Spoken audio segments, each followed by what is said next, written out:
Hello, and welcome to D4, where I, Dustin, Hi, Devin. Codium, a 5th edition game of Dungeons and Dragons, one-shot edition. Yeah.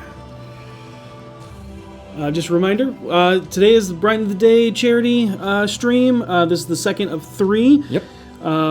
It's still going on. It's going to go through all the way through tonight's episode. The donations are custom to each game. This one is... We have $5 to give... a bless to one of the players. $10 for advantage. Not it. No? No. It is $5 to give a D4 to a player's next roll. Advantage for $10. $20 to remove immunities and resistance from the monsters for 1 round. $30 is Mass Cure Wounds. $50 is grant a natural 20 to a player or the DMs, if you so wish. Okay. 75 is to heal players to full. 100 is monsters gain vulnerability to everything for 1 round.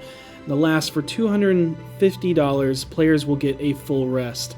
It's not alarming in any way at all. As you may see some familiar faces, playing some familiar characters, but some not so. Ray's not playing Petunia. Nope. No, I am not. We want to thank everyone who has tuned in so far and donated so far. We know it's a lot to ask for people to donate at any time, as sometimes we just don't have the extra money to spare. If that's the case, no worries. All we ask is that you spread the word to bring more attention to our efforts. This charity is in support of the Emory Johns Creek NICU, the Neonatal Intensive Care Unit, in honor of where Ellie and Ian's son Killian was born. Everything raised for this charity will go directly to the hospital to help fund their very unfunded and underappreciated NICU. We've already raised $825 today, with a total of $3,525 since Tuesday. Let's see if we can reach our goal of $5,000 for this session, and help give children a chance of life filled with adventure. Before we get going, let's go ahead and just go around and introduce who you are and what character you are playing. And we will start with our most familiar face, Jesse. Hi, I am Jesse Jurdak. My microphone is on. I didn't even mute it this time. And I am playing Abe. Albrecht Valdemar Eisenstein, and I am going to be annoying like this the entire time. And our second most familiar face, but only because you're not playing the same character, Ray. Hello. Yes, I am Ray, but I'm not playing Petunia today. I will be playing what I suppose she's been deemed as the revered mother, Elion. But she just kind of has been Elion to me.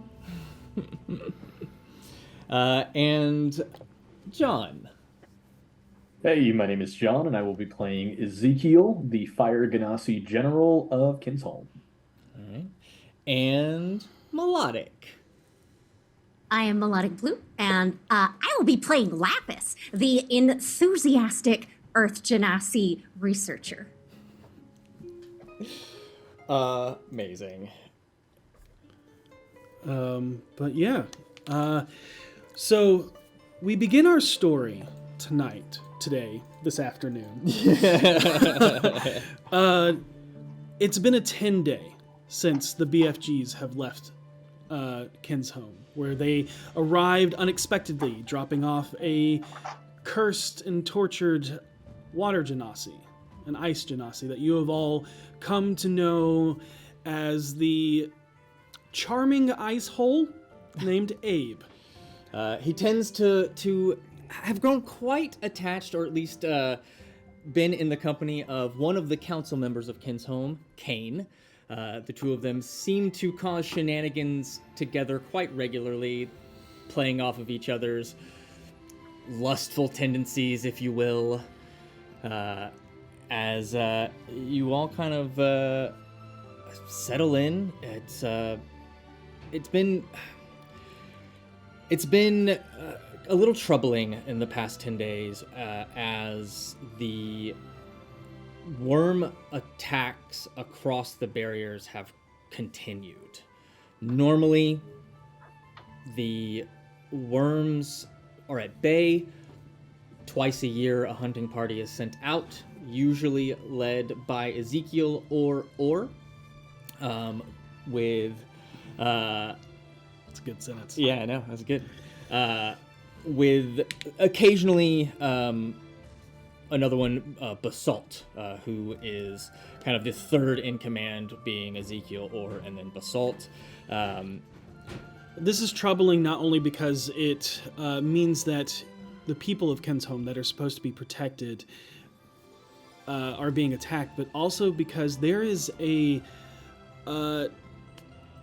homogenous community built between both the worms and the people within the townships. The worms have their purpose on this island. There's a reason why you have not culled them, but with their attacks you have seemed to have no choice.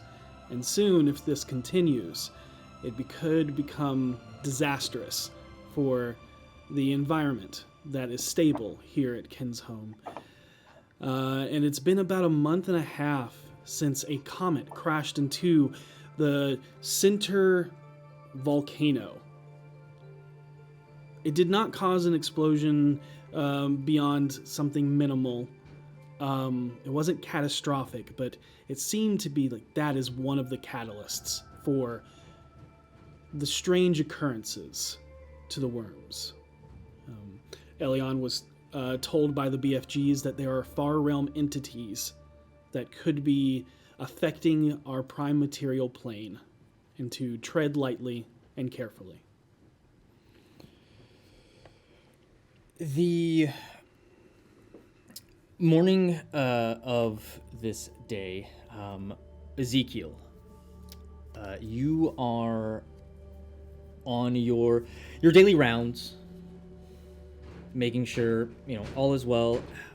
Kinshome itself it's peaceful, but people are a little on edge because of these attacks or these constant breaches, if you will. When you are approached by someone familiar, a Earth Genasi who is made almost entirely of pink amethyst. And Abe, if you were to ever see this man, it's almost like a pink stone version of you. Shards of this crystalline form jut out from his shoulders, his elbow. His hair is like a spiked, wind-torn mess, as it all seems to be, flushed backwards and coming out the back of his head. He carries himself in full, medium armor. Like there's some plate, a lot of hardened leather, some studded leather and stuff, as he holds a couple of weapons and a large greatsword at his back. But he approaches you, Ezekiel, as you know that this was the sole survivor of the last hunting party that left beyond the townships. Yeah, you also know that he has been scouting, looking for a possible cause as to why this sudden change in their behavior. Basalt, do you have a report for me? This is for the puns. That's fair. General, in my scoutings, I think I found something, but it's going to take more than a normal hunting party. More? I'd beseech you and possibly a few others.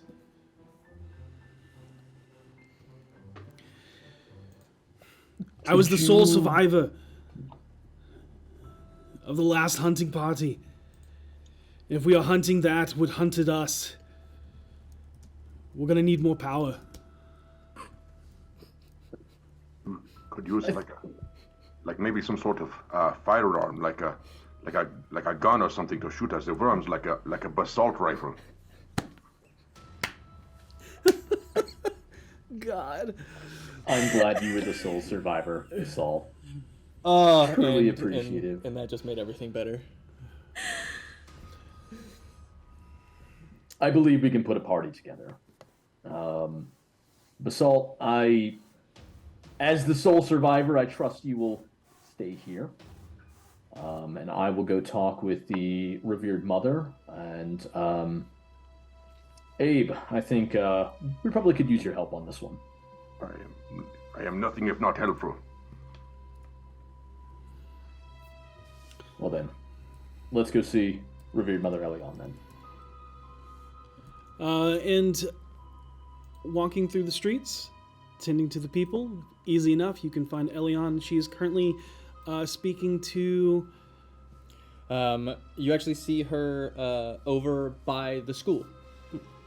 And you can see that she is just leaving, but you can see that she's having a conversation with someone you're very familiar with, almost a spitting image of her, except for instead of white skin, it is blue skin, and instead of blue freckles, it is white freckles, as it is her daughter, Mala, as she is kind of showcasing, looking up, and it's like, look, and starts to weave, and you can see this water sculpture kind of forming out of her hands that kind of takes shape into wings and that like of a butterfly and starts to flutter. And you can see that there's almost like this skull motif to the butterfly. And I saw the most like wonderful, unique butterfly last week, and I've been trying to replicate it, and it just kind of flutters before raining down into water. Well, that's so very good. Is that your first? That's not your first try, is it? At making animal shapes. Really? Oh, I'm so proud of you. You'll have to show Father when he comes home. I can't wait. I know. She kind of like scrunches her face up. I hate we only get to see him once. I know. I do too. But there's a lot of people in the world who don't ever get that chance, even if it is once. So as much as it seems unfortunate, it's important to be thankful for the time we do get. That's fair. And it may not always be this way. We're always trying. And kind of turning, she immediately starts running up. Uncle Zeke, look! And runs up and will just go to create this water butterfly, but trips and it just splashes you right across the face. Ezekiel kind of like falls backwards and, you know, almost uncannily moves out of the way of part of it, but not able to stop it all. Now, oh, okay, that's oh, okay. Oh my god, I'm so Paula! and she just like scrunches up and like the blueness and it kind of goes like purple where the red like starts to blush. And kind of can see, I'm gonna go study, and just like runs off before you can get up. You kind of see, oh, it's already starting to steam as she runs off, and kind of joining some of her other friends. But standing before you is Elion. You know it's going to take more than that to have her actually practice those forms, right? You see the water begin to kind of steam off of Ezekiel's face as his face begins to glow a little redder. We have business to attend to. I can tell. Well, let's walk and talk. Excellent. So Ezekiel kind of like follows with Elion, who's just kind of out of earshot of most people, with Abe next to him, and he says, Basalt came back with a report, and he believes that we need someone a little more capable to take care of the hunting that's been happening out there. So I figure we, A-team it up a little bit, set out, and kind of like the old days, right? Well, that sounds like a mighty proposition. Although I don't think any of us are particularly A-team when when it comes to knowledge about the worms. Oh, I'm very knowledgeable. Are you? Yeah, you stabbed them. Yes. I know quite a bit about one worm. Abe, if this is going to end in a punchline where I have to cover some young one's ears around here, it better not be. I retract my statement. I know nothing of worms. Well, in that case, we probably need an expert. I heard report that you fought one at least. Yes. Yeah, I threw ice at it and it died. See? That's what I said. That's experience. Some. Do you know somebody who has more experience on the worms? I do, and I'm sure she would be very, very excited about the idea of tackling this. Hopefully, something we can get ahead of. No, not You know Lapis. somebody who likes to tackle the worm, do you? Yes, Lapis. Why do you say it like that, Ezekiel? All right. No, you're fine. Let's. No, you're right. It's a good plan. All right. Well, let's go find her. She's kind of hard to pin down. Oh, you'll hear her. Speak for yourself. And Melodic, where would they find Lapis? At this point in the day, they would probably find Lapis, trying to talk to, like, she's been trying to follow the rumors, about the worms, and so she's trying to talk to people to find out, like, what's your statement? What have you experienced? Tell me everything. You get a lot of distress and concern, and reports of the worms that have broken through the barrier. And the barrier that you all know is basically these adamantine pillars that have been dug into the earth by the Earth Genasi and have been magically imbued with this soft hum, like a tremor. But it is undetectable to any of you, but it's just enough to keep the worms at bay. But some of those have been going out for some reason. And, I have to wonder, is there any consistency between these incidents? Are they all the same kind of worm? You get reports of all three types. Okay. Yep. Fascinating. I imagine it's not too terribly difficult to find her. No. I think I hear her over there. Excellent. Yes. I'm picking that up as well. I would say that that's how, like, Abe and Lapis met, is Lapis interrogated him. Hi, you're very spiky. Tell me about your worms. Yeah, interviewed him after the attack at Oko's farm, fighting the purple worm. There's probably some misunderstanding in the beginning. Probably some misunderstanding at the beginning, as Ava, first hears she wants to talk about the worm, and it's just... I was at once very excited, and then she was talking about the purple worm, not the blue one. But you all have found Lapis? Yes. We Yeah, would. as we find Lapis, Ezekiel will go off and begin talking to the people that Lapis was talking to, trying to reassure them. Clearly showing an entirely different side when he's talking to the people of Kinshome about their safety.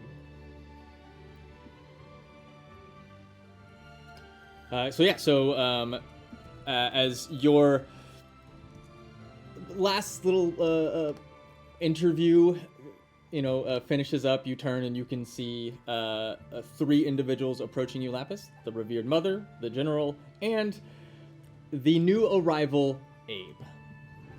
Hello. Abe! Hello. Revered mother! Oh, Ezekiel, hi. Okay.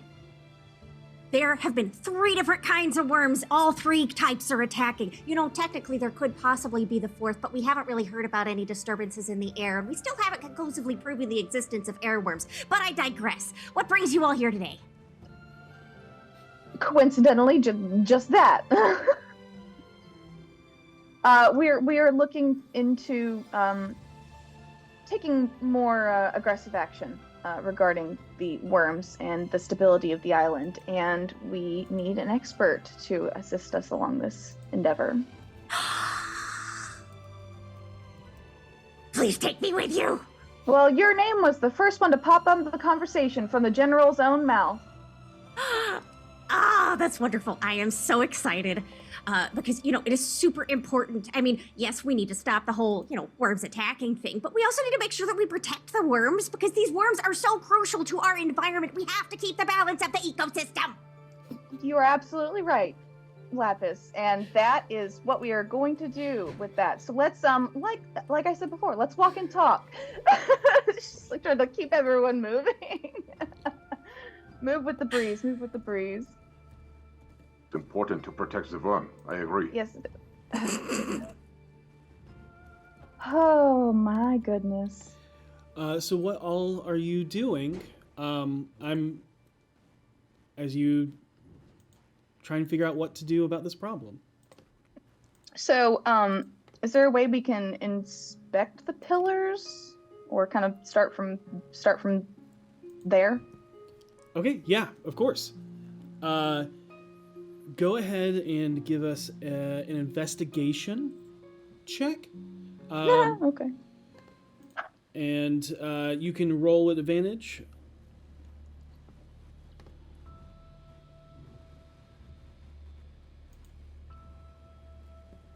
Do you want me to roll that one as well with advantage? If you've got good investigation, probably. Yeah, I mean, yeah, anybody who wants to roll investigation can roll as you're I inspecting. am pretty these good at investigation. pillars. Is it all right if I take a look? Go for it. I got 19, by the way. 26. Yeah, and you Yeah. you have a advantage because you know exactly what to look for, where it should be, how it works. But yeah, what did everybody get? I got a 26. 26 as well. 19. And Lapis? I have lost my D20s, so I am now dependent upon the dice of D&D Beyond.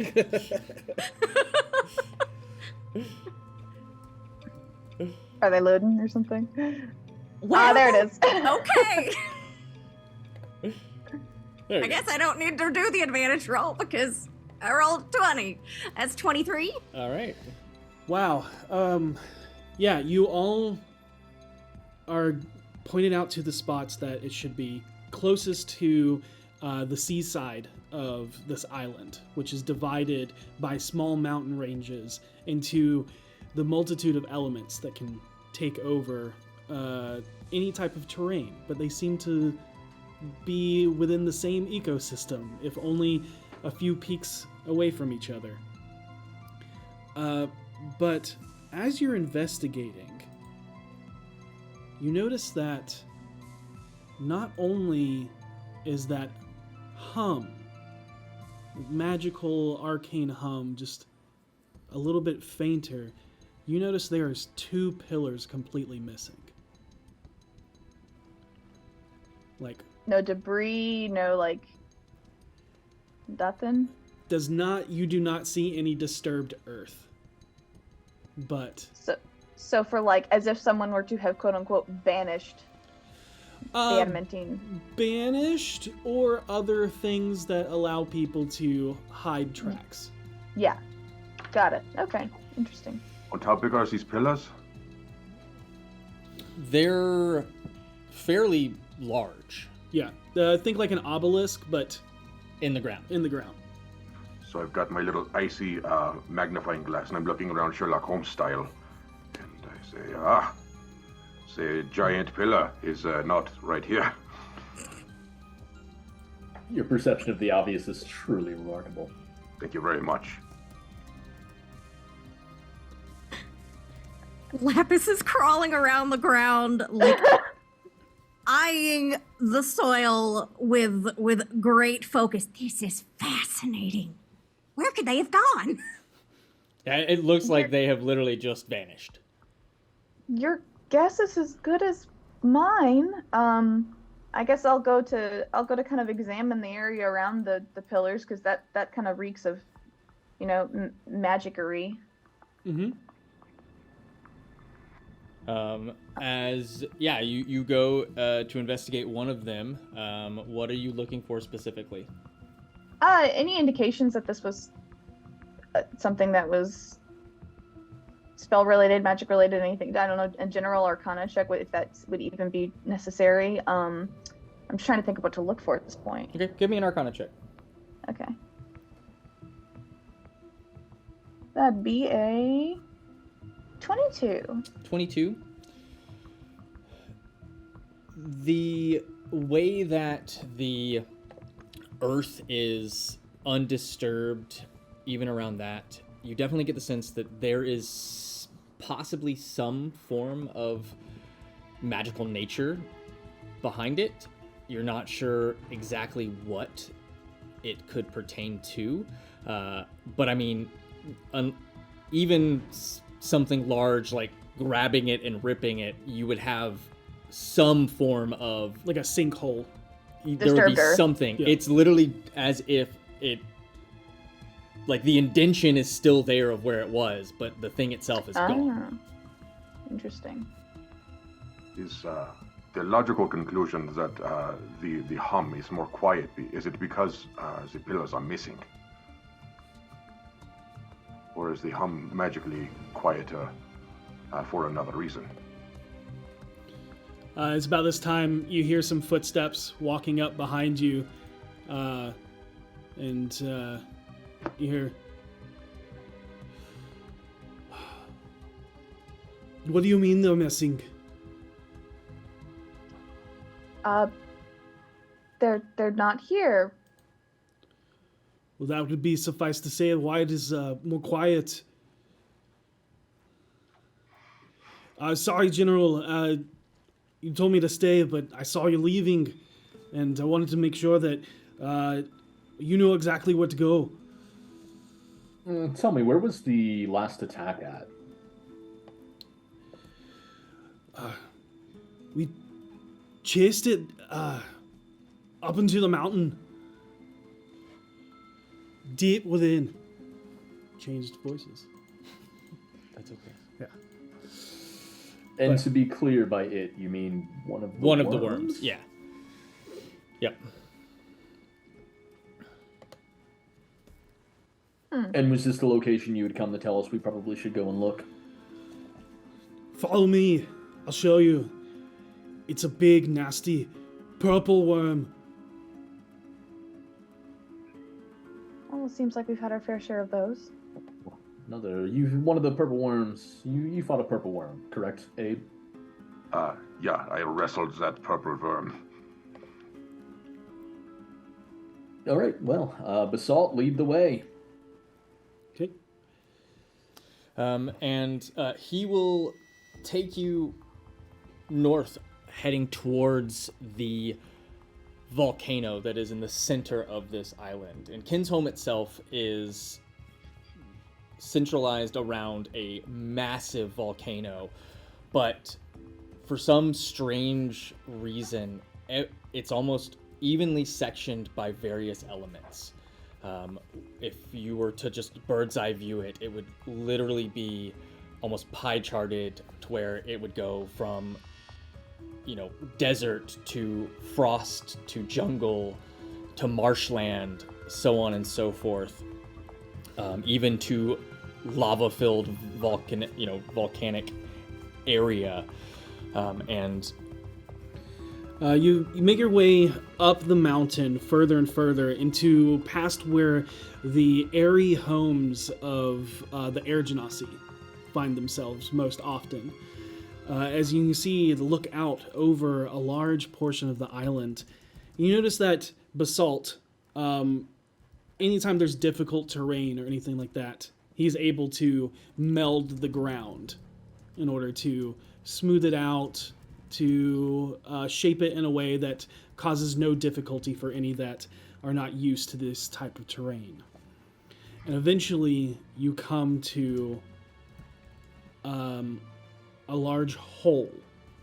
A lot of it has been like halfway caved in at this point, but you can easily recognize it, especially Lapis, as a wormhole.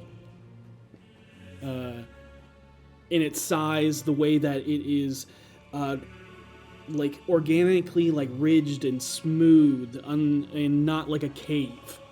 Even one that's softened by the dampness of water over eons of time. This is just unnaturally, like, perfectly round.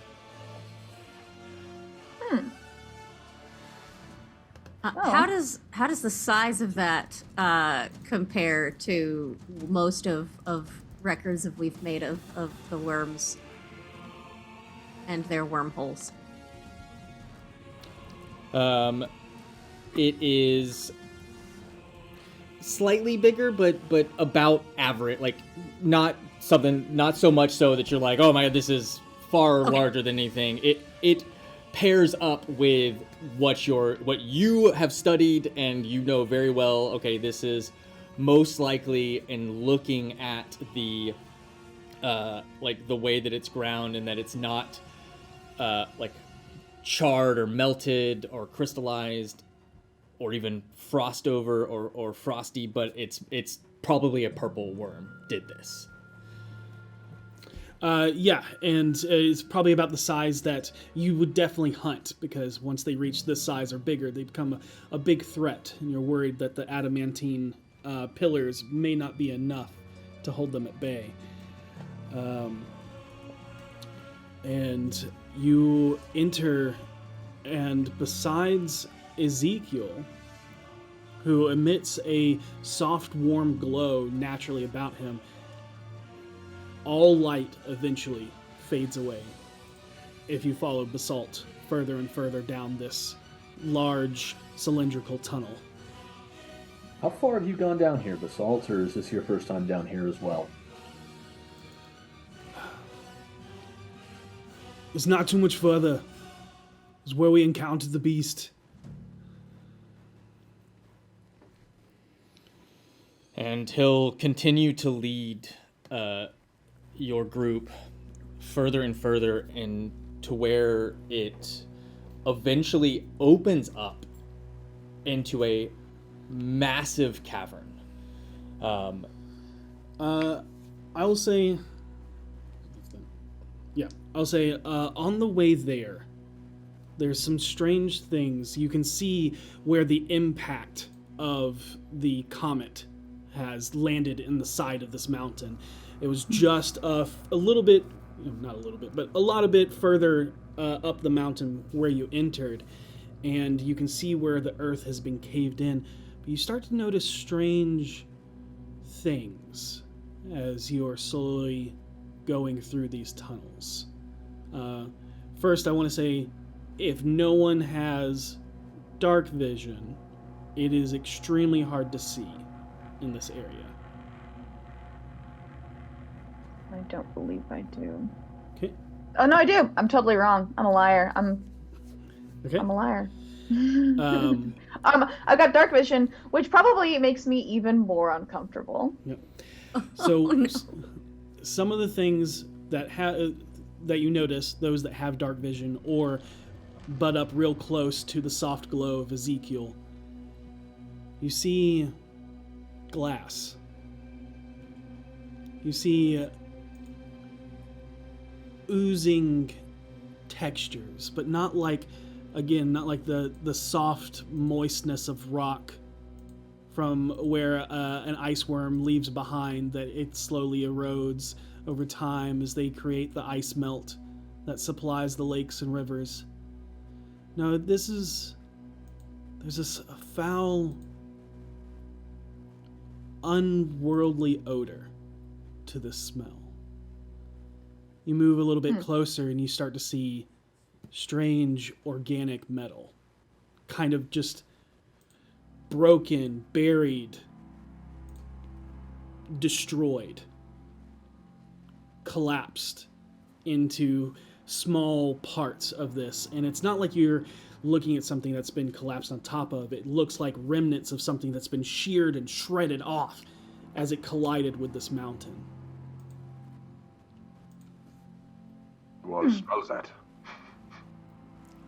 I do, and I don't like it any more than I like being where we are. It wasn't me. I believe you, Abe. A part of it was me, but most of it was already. I still believe you. I still believe you. Always one sentence too much. This is amazing. I don't think I've ever smelled anything like this before in my life. So Lapis is just trying to like get into all of it. You know, I would be careful about that, Lapis. I know you're excited about worms, but if this doesn't smell like worms, then perhaps this is something outside your expertise, and we should proceed with a little bit more caution. I like her. I suppose that's a valid criticism, but I do think it's important that we understand if there's these foreign components coming in here, because that could be impacting the behavior of our worms. I don't disagree with you. Yeah, I believe that maybe we should just investigate this stuff a little bit. I used to fancy myself a bit of an alchemist, but if anyone would like to take a look instead of me, I was going to say, it's been a while. motion specifically at Lapis. I would like to investigate. Are you proficient with alchemy tools? If not, you can use survival. I don't know. Am I? I don't think I am. Okay. Survival? Yep. Oh, dang. Twist my arm. I know it's good. You do not get advantage of this. No. Yeah.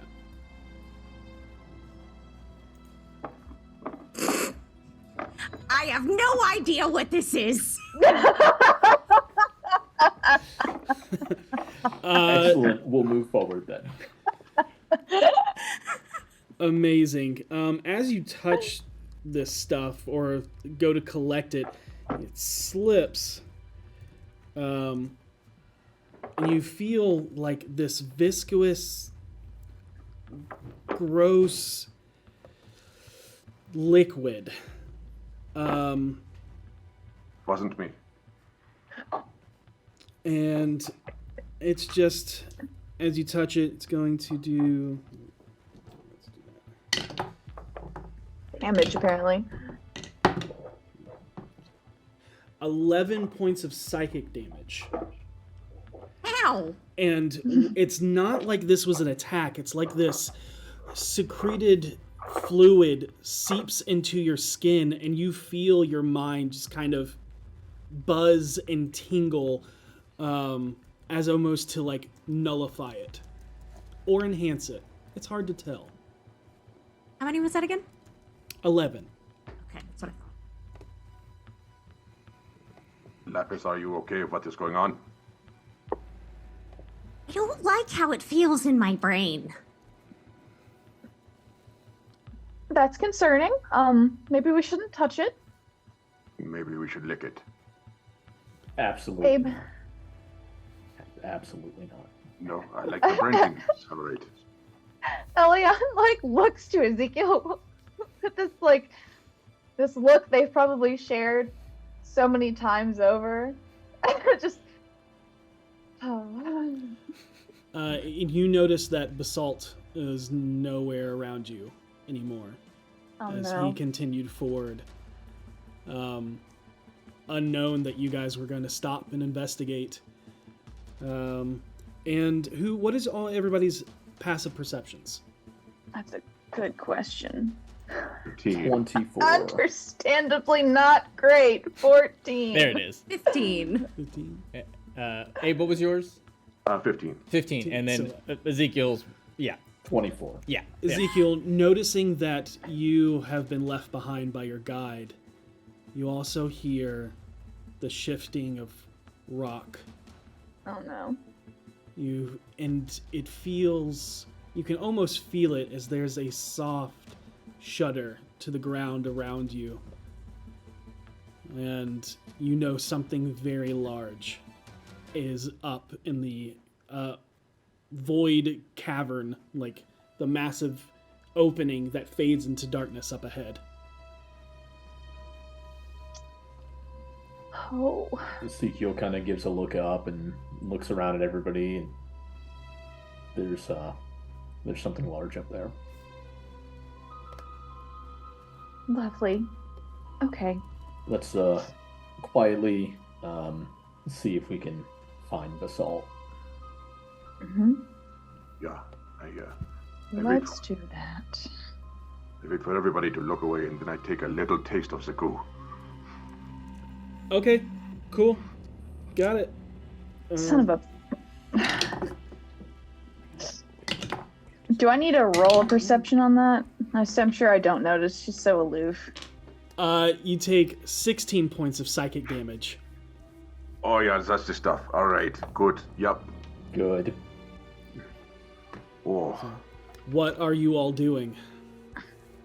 Looking for basalt. Okay. I'm sorry, are we still in a single direction area, or are we kind of opened up now? You have come to the end of the tunnel. You see that the cavern opens up, but expands beyond your dark vision. Okay. We will, Ezekiel kind of lead forward, and he'll try and make his way to the right, keeping the wall to the right of him as much as he can until he gets to the first opening. And Ezekiel, you don't notice this, but everyone else notices. It's not unbearable yet, but it has definitely gotten hotter. Oh, I don't like that. Yep. yeah, in a large cavern, yeah. Yeah, at the opening of a large cavern.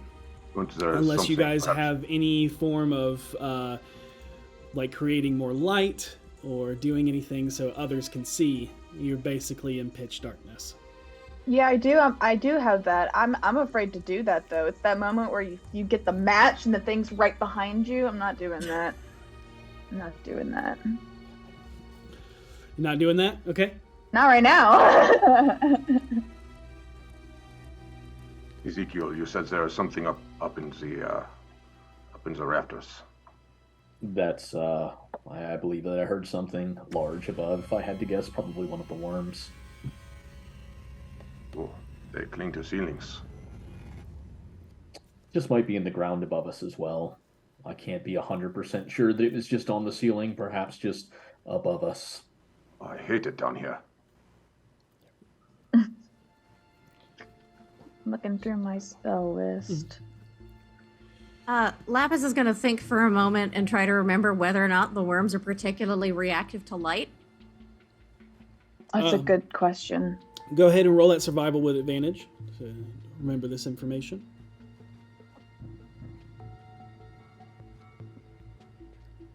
It's so slow.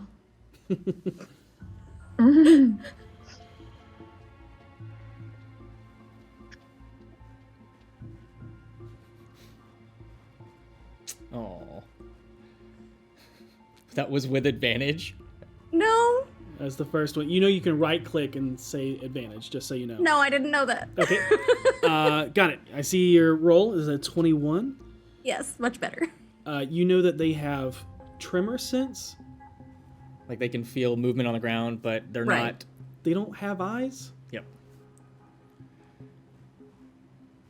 Sunlight has never seemed to affect them in any way. It's true. Okay, so, Lapis is gonna think for a minute and go, wait a minute. And, she is going to... I think it works that way. Yeah, she... Maybe? Can I use Druidcraft to make a light? It'd be a soft glow, like a bioluminescent mushroom Moss. or something like that. Yeah, like a little moss, a funk. Yeah. I'd say I could probably shed some light. Here, let's brighten things up a bit. Oof.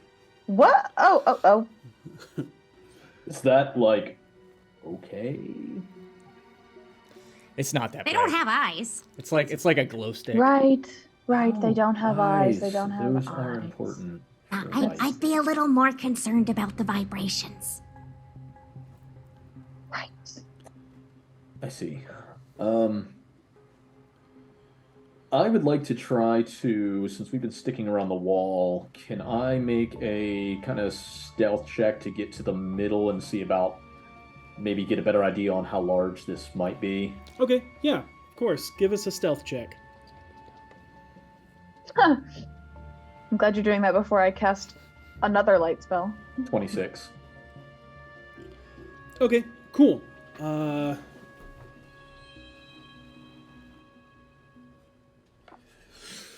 It is about, I want to say, beyond 100 feet radial in every direction. Just basically like a cave pocket inside this mountain.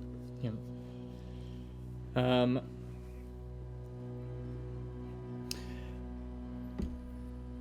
And you can just feel the presence of something. Yeah, you kind of moving up, you kind of lean your back up against what a stalagmite and just kind of like looking around.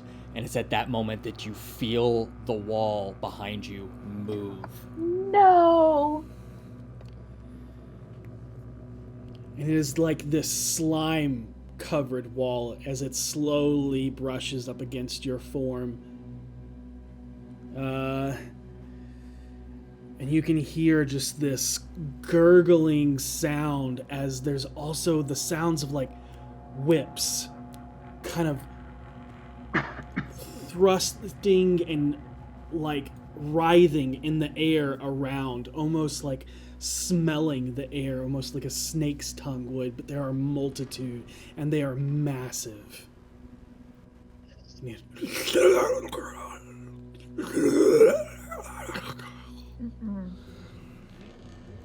Taste the slime. Taste it. Okay, I'm gonna cast light. All right. Where are you casting light? I suppose over my head to see, just to get more. Okay, yeah, you could cast it. It's touch though, right? Is it? Yeah, yeah. I'll do it on. I've got a spear, right? I'll Yeah. Yeah. tip my spear. All right. Got it. Raise it up in the air. And it almost like crackling with electricity as it just kind of radiates and pulses, now shedding a good bit of light.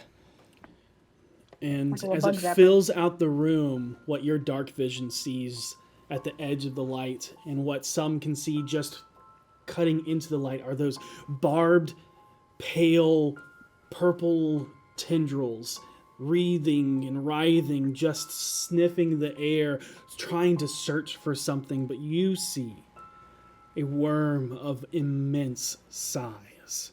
It's coiled up, much like a rattlesnake.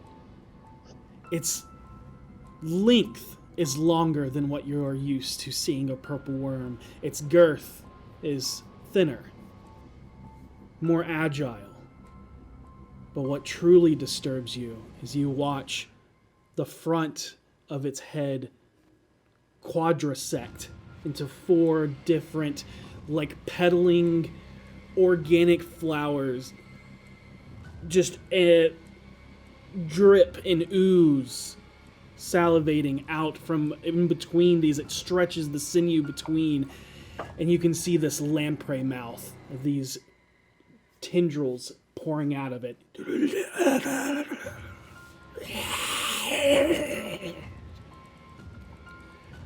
Mistra. Behind it, just at the very edge of your vision, you see this massive coil of what looks to maybe be the largest seashell you've ever seen in your entire life. It, underneath the rubble of the mountain where this foreign thing seems to be crashed, you can see strange metals, organic construction, but made of solid material. It looks otherworldly and unnatural, as you also see a few dead, unmoving tendrils. At least that's what you hope, buried underneath some rubble near the entrance. of where you stand. I don't like that. I don't like that. Oh my goodness. Okay. Does this thing look like it's poised to attack us like right now? Because I mean, are we? It looks like it's waiting. Does it look Waiting. like this? Oh, sorry, did not mean to. No, drop go it. ahead. Does Go it ahead. look like this seashell is like it crashed here recently, perhaps? Yes, it does look recent. It doesn't look like something that's been overgrown or been embedded into the mountain itself through time. It is definitely embedded into the mountain through a recent destruction. Recent event. Lapis, you wouldn't happen to know anything about this, would you?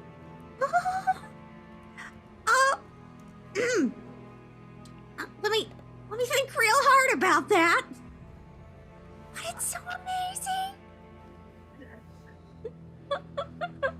And to describe the shell even further, it would look like this is a massive nautilus. So the coralled creature that has tendrils, that is not the worm, that is the crashed structure. Oh, like as if the shell is what. Interesting. Interesting. I'm confused. So what are you guys doing? Can Ezekiel kind of stealthily make his way back to the rest of the party? Yeah. Okay. Do you roll for that? No, we'll use your same one. Cool. All right. So Ezekiel makes his way back, and he kind of looks at everybody, and we're gonna have to fight it. I don't think there's any other way. Elion like slowly reaches over and puts a hand on Lapis's shoulder and gives her mage armor. And it's at this moment that even through your stealthful steps, something wraps around your ankle and wrenches you back as you triggered its tremor sense. But that is where we're going to start initiative. Oh, all right. Here we go. Mine ain't great.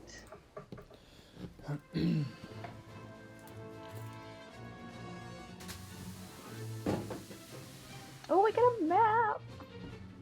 You got a map. My initiative is also not great. Both Elion and Lapis are far too distracted at all times. Apologies for my confusion. So, is the giant thing what looks like came out of the shell, or is it a mutated worm? Go ahead and make, good lord, an Arcana.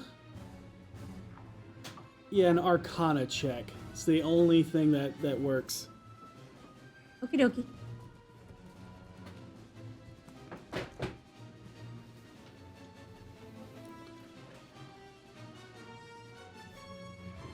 No, probably not. If we want to do anybody else wants to try and make an Arcana check, you so can. Ezekiel's busy. I'll give it a Ezekiel's try. busy. Okay. I know a thing or two about that. 23. 23. Okay. Judging by the Nautilus object behind, you don't know what this purple worm is at first until you identify the object behind.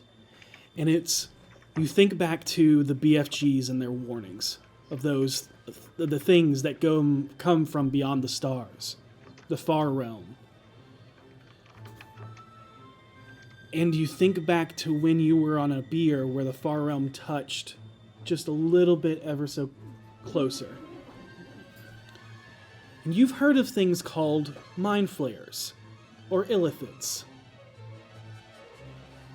And how they have these tadpoles that burrow into someone's facial orifices, whether it be a nose, ears, mouth, eye, And then there's a mutation that happens. See, illithids are not born, they are created.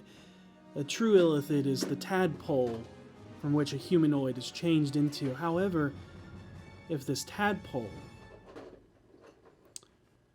does not have a brain, an elder brain to devour it before it grows too big, it will eat and devour more and more of the tadpoles until it grows into gargantuan size, becoming a mindless beast that is from the far realm that even illithids fear.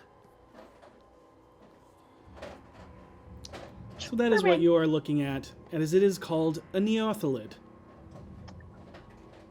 Great. Great. Fantastic. That's going to be fun to fight. I'm gonna call her Caroline.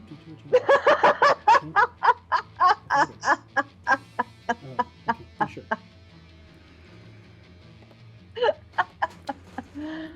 So what is everyone's initiatives? Let's just Zeke, 19. Lapis, 11. Elion, 9. Abe, Abe, 17. 17. Okay.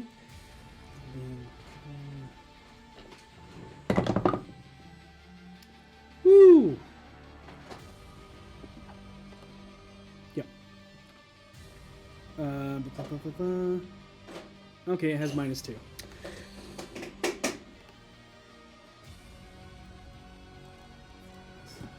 Got it. And then... Okay. Zeke, you are up first. Okay. You are currently suspended in air.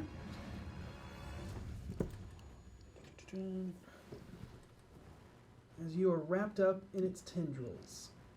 Can I get it to stay? Am I within any sort of melee range? Like, am I able to melee with this right now? You can attack the tendrils, of course. Okay. Has the tendril taken a combat action? Say what? Has the tendril taken a combat action? No, it has not. You have Okay. advantage on this attack. Cool. All right, then I am going to use inflict wounds. And that is going to be a 22 to hit. 22 hits. So that is going to be 16 damage.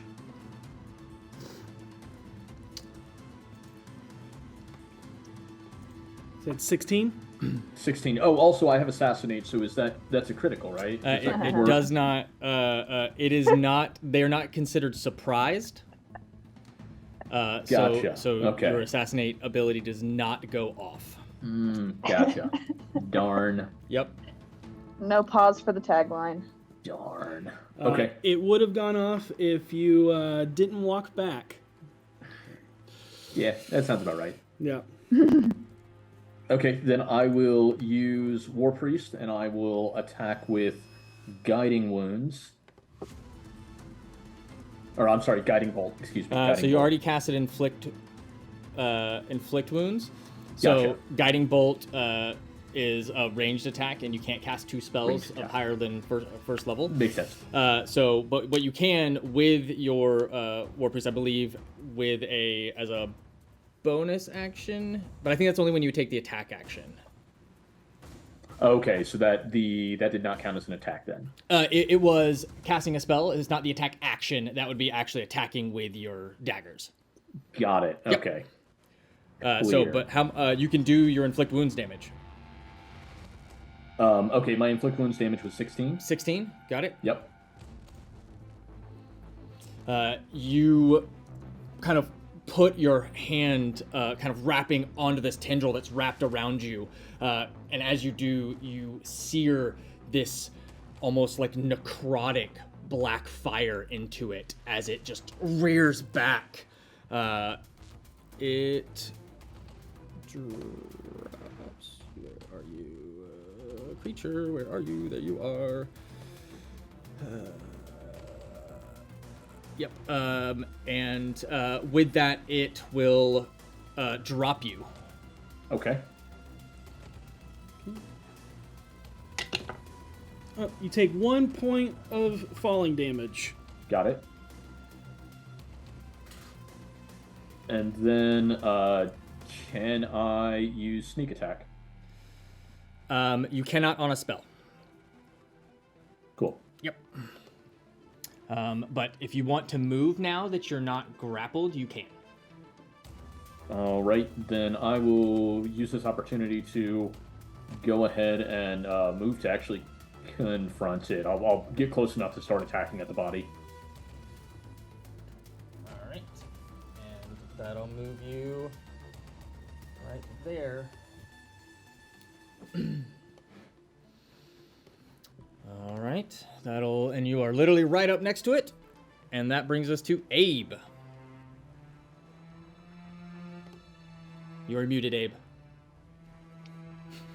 The curse of Goblin Katie has found you.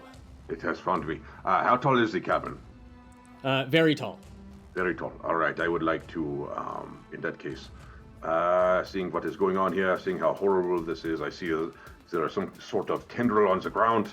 I am going to fly straight up 30 feet. Got it? Yep. And then I am going to throw some ice daggers at this thing. I would like the first one to be a sharpshooter, so a -5 to hit. Got it. Can I use War God's Blessing to do a +10 as he within 30 feet of me? He is not within 30 feet of you because he went 30 feet up in the air. Cool. All right, so I'm going to roll in the D&D Beyond, but we're going to subtract 5 from the total. That's a 2. Excuse me. So that would be a, how much is this to hit? Less than that by a lot. That is 7 to hit.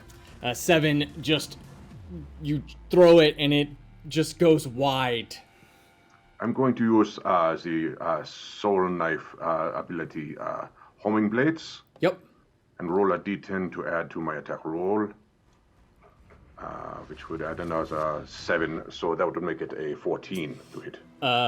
You throw it and kind of it ricochets off of a stalactite and slams into it, but the hide on this creature is so thick the ice just shatters.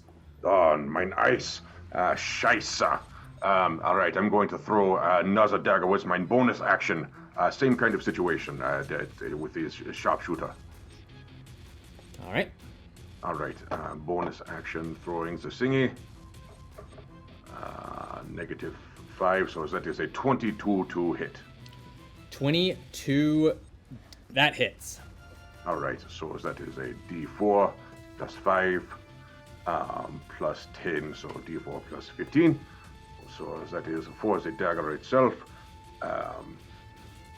That is 18 damage. Is that with sneak attack? That is not the sneak attack yet.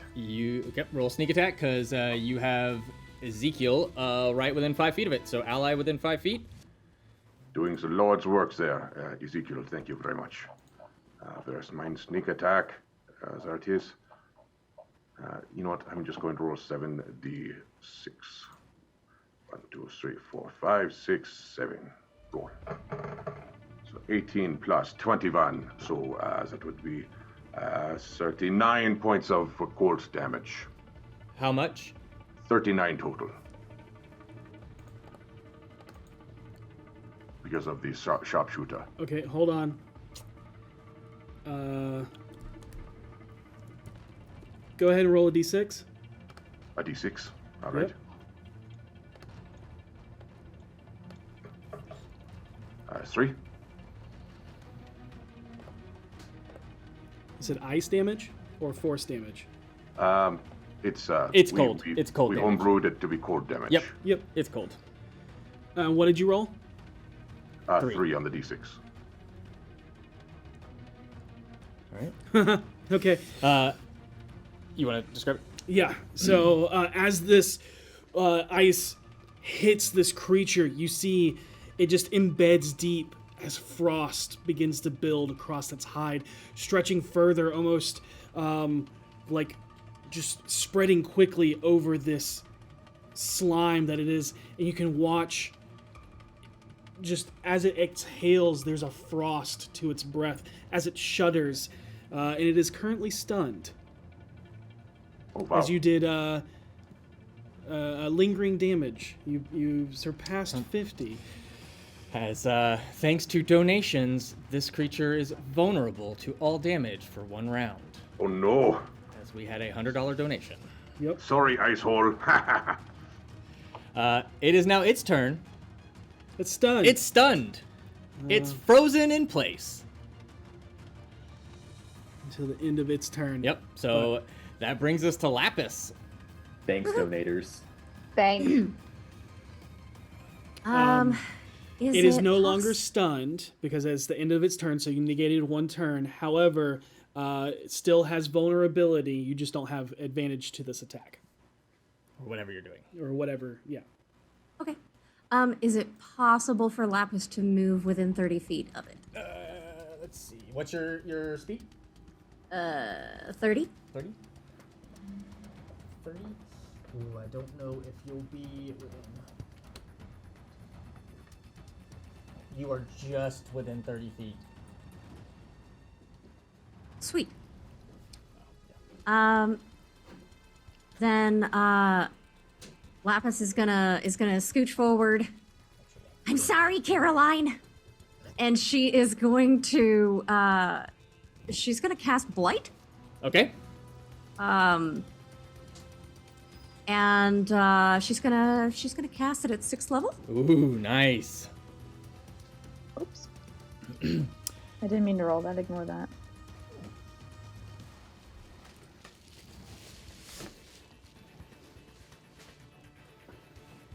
So that's a con save of 20.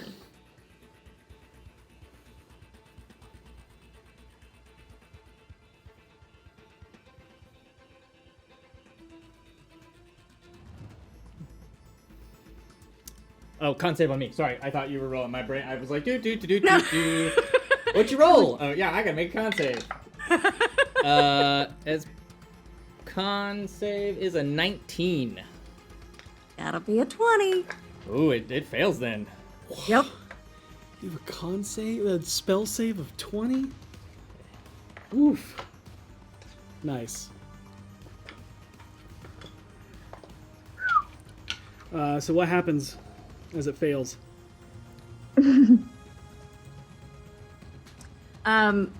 So you see this, like the center mass of the worm just starts to decay and just, it's like all the moisture is being just sucked out of it.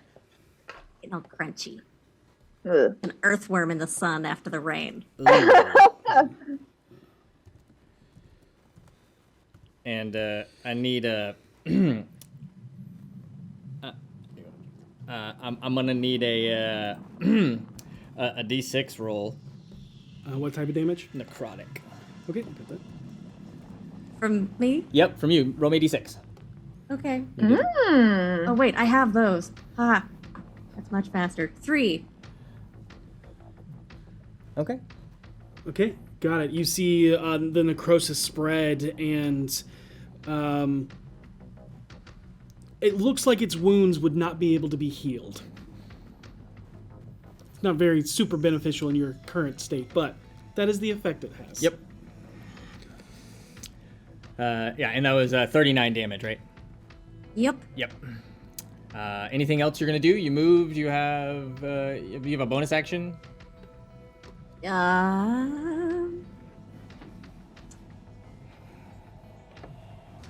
Not that I want to do off the top of my head. Okay. That will move us to. All of a sudden, rushing up to you. Yep. Is the familiar sound of armor. As you know, Basalt has come to join the fight. It runs up next to you. Elion, I'll put him here next to you. That hits. That hits. That hits.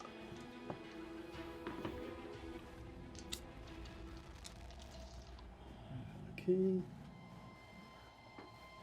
Okay, that's 7. I hope this is basalt. Yeah, but Basalt came up. 21. Getting the hits, I mean. 28.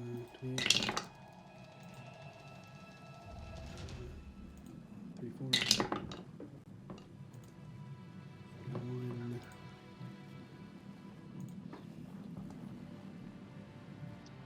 56 points of damage over 3 attacks. To you, Elion. Oh, it's not. Oh, okay, great. 56. It is, and as the first attack hits, you look to see who struck you, and you see pink amethyst. Ah. What's happening, buddy? Lowest was 27. Yeah. Yeah. Ow. So yeah, that was 56, I said. Yes. As you see an addled mind. Got it. Yep. And go ahead and make an investigation check, just real quick. That'd be a 10. A 10. What's your passive insight? Passive insight's a 19. 19. Okay, I'll go off your 19. Thank you. Seeing Basalt attack you, knowing that he is the last survivor, and knowing that Earth Genasi are the ones that put in the protections of the adamantine pillars, you can kind of put things together. Okay. That is Basalt's turn. It's now your turn. Great. Let me rethink the spell I was about to cast at the worm real quick. Let's see here. Oh, Basalt.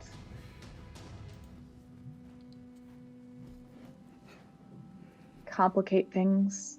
This is unfortunate. I will let you guys know that you have a mass cure wounds available from donations and an advantage This is true. to use. Just as you know. Feel free to use it whenever you so wish. Okay. Elion's just going to probably just to kind of get him off of her is going to cast a quick just magic missile at him. Okay. Just to deter him. And in addition to that, I can do a where's that little thing, that storm ability where I can woo up into the air, heart of the storm, right? No. Storm guide. No. I have so many abilities, guys. Yeah. You're a storm sorcerer, or yeah. Something When you cast certain spells, you can levitate into the ground, yes. or off the ground. Yeah. Okay. If I'm able to do that, I would like to do that Okay. and cast that. Okay, let me get that magic missile.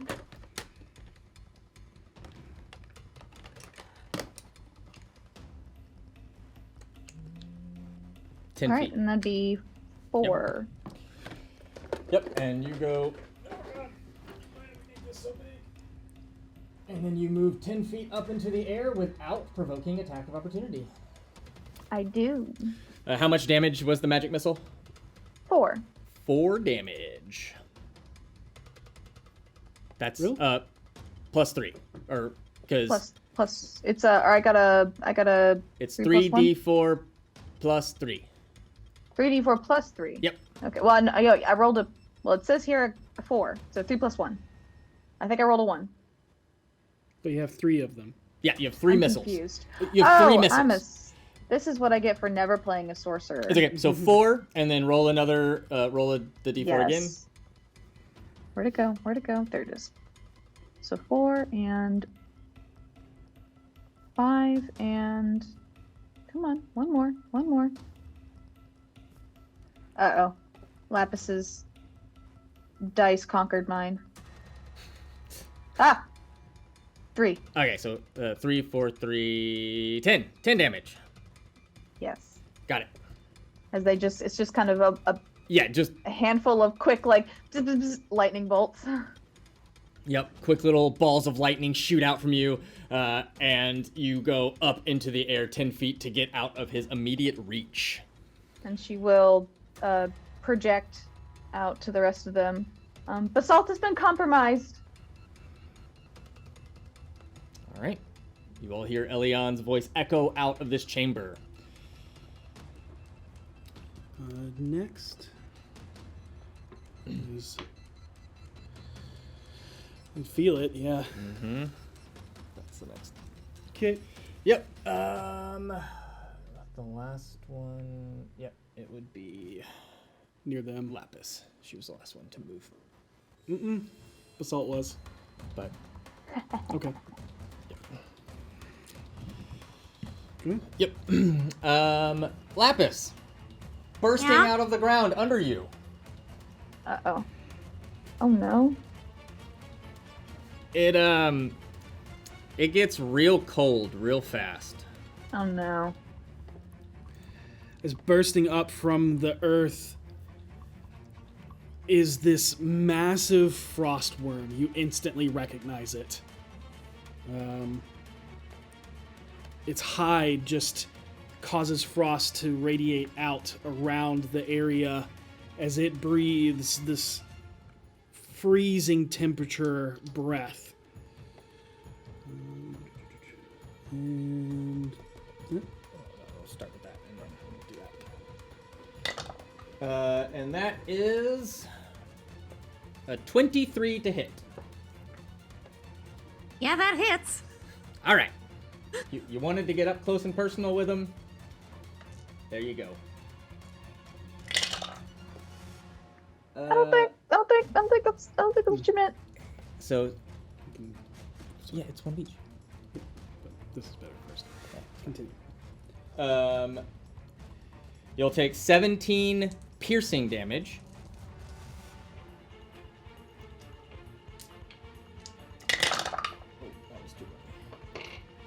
And 16 cold damage.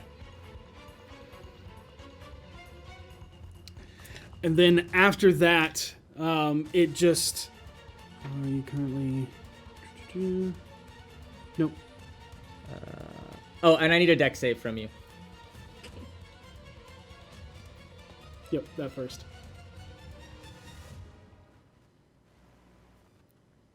We're waiting on the d20 to roll. Huh? Oof. And with that, you all watch as Lapis gets swallowed. It's almost as if, just in an instant, the ground beneath her succumbs into the maw of this creature. Lapis disappears as it then roars out with this shrieking trill. And everybody within 60 feet, which I believe is everyone, needs to make a wisdom saving throw. Oh gosh. Is it? Yeah. Oh Wait. my gosh. Am I also saving from inside it? Nope, you're good. Okay. We do have an advantage if anybody who thinks they rolled too low wants to roll again. I rolled pretty low, All and right. I'm been pretty wise. So I might take that if no one's gonna grab that. No, I'm hearing no Go for it. Yep. no objections. Yep, grab it. Are you kidding me? Oh, that's a 7, not a 1. Thank God. It's still better than what I rolled. By 2. All right. What did you get, Abe? 21. All right. Okay. What did you get, Ezekiel? 23. What did you get, Elion? 17. The ear-piercing shrill of this creature catches you off guard, and you kind of clench the side of your head. You are stunned No. for 1 minute, but you can repeat the saving throw at the end of each of your turns, or if anything else were to happen.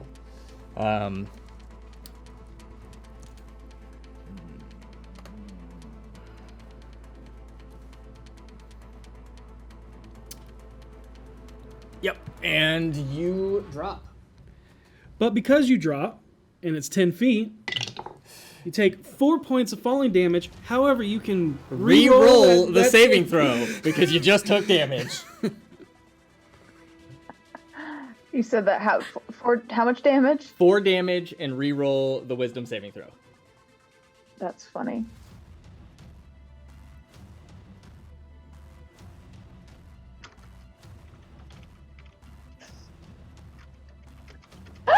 Well, I rolled a 24 this time. Okay. You are no longer stunned. Wow. You Wow. are currently prone, though. So, Yeah. yeah, so she, I get, my eardrums blown out, fall to the ground. Huh. Ah. Ow. Ow.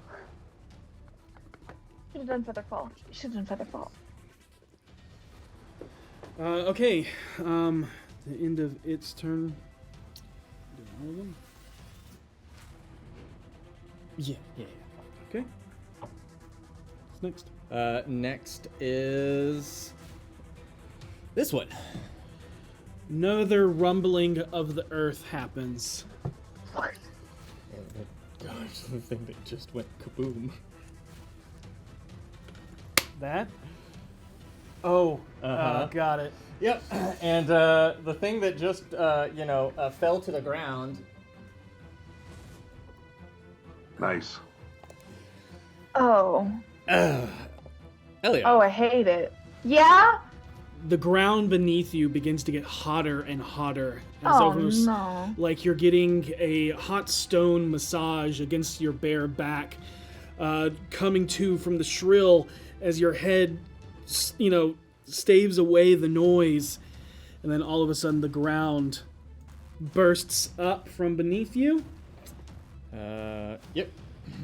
I'm getting war flashbacks is what I'm getting. Actually, yeah. Just do that because it came up. Or This is a lava worm. Ooh, yeah. Yeah. I like that. Yeah. As it bursts up, it rears up and just expels this spewing lava spray. Oh.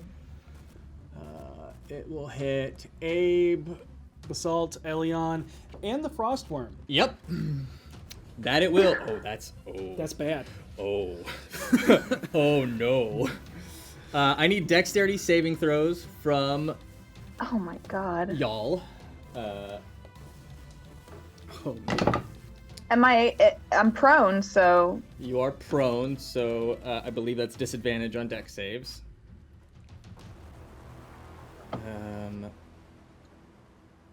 Oh, wow.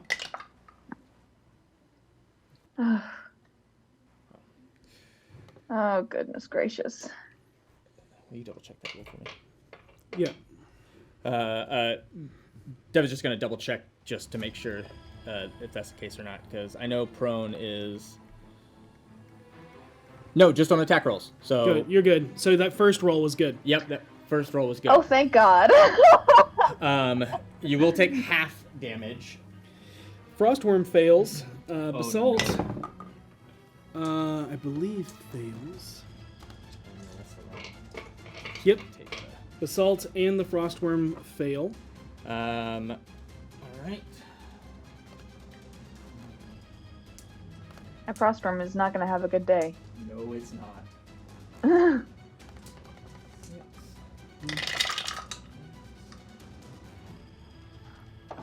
We're really getting the sample platter of worms here.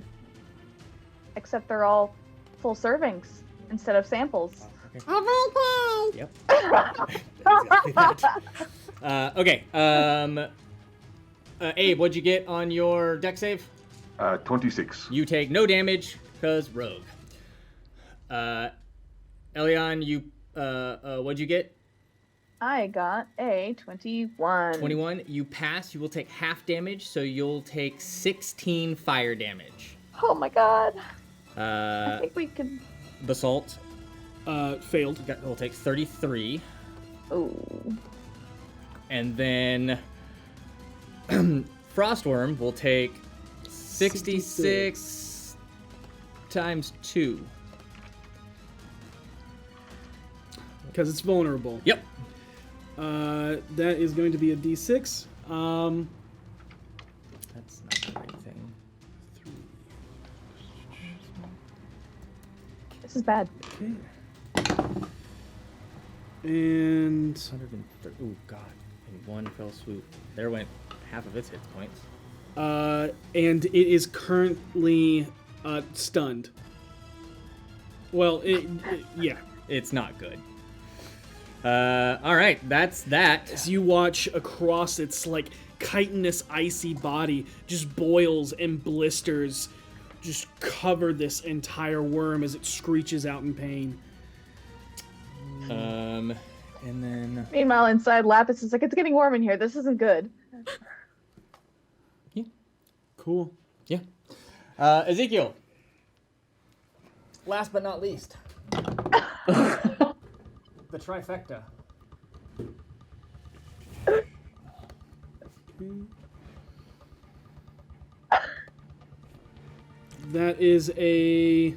That hits.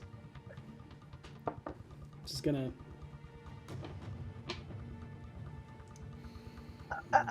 Oh god. I'm gonna have to start pulling out the big spells if we can survive. I think we're gonna need that Take 18 points of piercing damage as this mouth, very much akin to, well, no, this one reaches out and then lunges forward towards you. I need you to make a dexterity saving throw if you're taking 18 points of damage. All right. And I know you have one in the bank, but one just came in, so we'll mass cure wounds on the party. Woo! Thank you for the extra one. We might need it. There was a dex saving throw for me.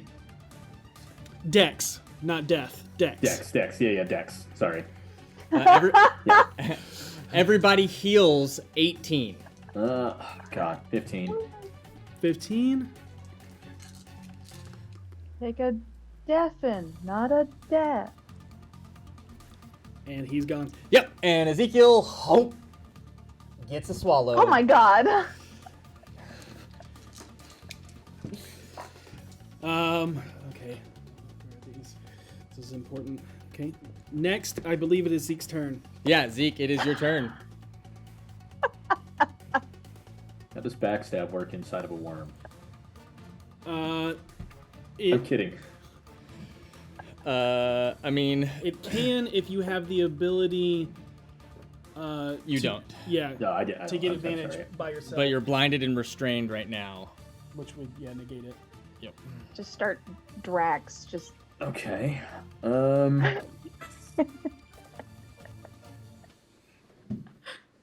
Hang on, my whole plan has changed. Yeah, it's fair.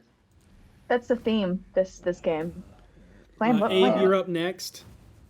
Which worm am I in? The purple one? Yes, you are currently in the purple worm. All right. Well, I'm gonna use burning hands. Can I do that inside a worm? Oh, of course. You Yeah. can make any attack you want. Just Yep. know that any like roll to attacks would be at disadvantage. Yep. And Yeah, I mean, you can stab it with your dagger. You can cast any spell you have. Like, you can cast inflict wounds at your highest spell level. It's up to you. Okay, as cool. someone that has fought these creatures before, you have seen people be regurgitated. Gotcha. All right, then instead of burning hands, then I'm gonna go ahead and let me try and make an attack with my dagger. Okay. And that's, you said disadvantage on that? Yeah, will be disadvantage. Okay, so that was a 16. 16. You go to stab, and it's just the muscles tighten around your body. You're unable to like plunge your dagger deep enough to do any real damage to it. Okay. Do we have one? Just came in. No, I've got something else. Okay. Giving Got it. Then I'm going to use War Priest. Okay. Adding a plus 10 to that. What's that? So are you going to use your War God's Blessing to add plus 10 to that, or are you going to do your bonus action attack? Can I add plus 10 like afterwards, after the fact? Typically no, but this is one shot. Let's have fun. Let's do it. All right, let's do it. All right, yes, then I will add plus 10 to that. Got it. You heat your body up just enough to relax the muscles and dive, or like stab your dagger deep into its hide, do damage. Okay. That is going to be 9 damage. 9 damage.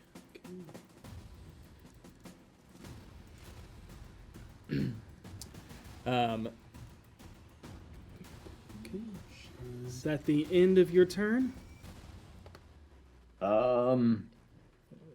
Technically, at the start of your turn, you have You'll take 21 acid damage.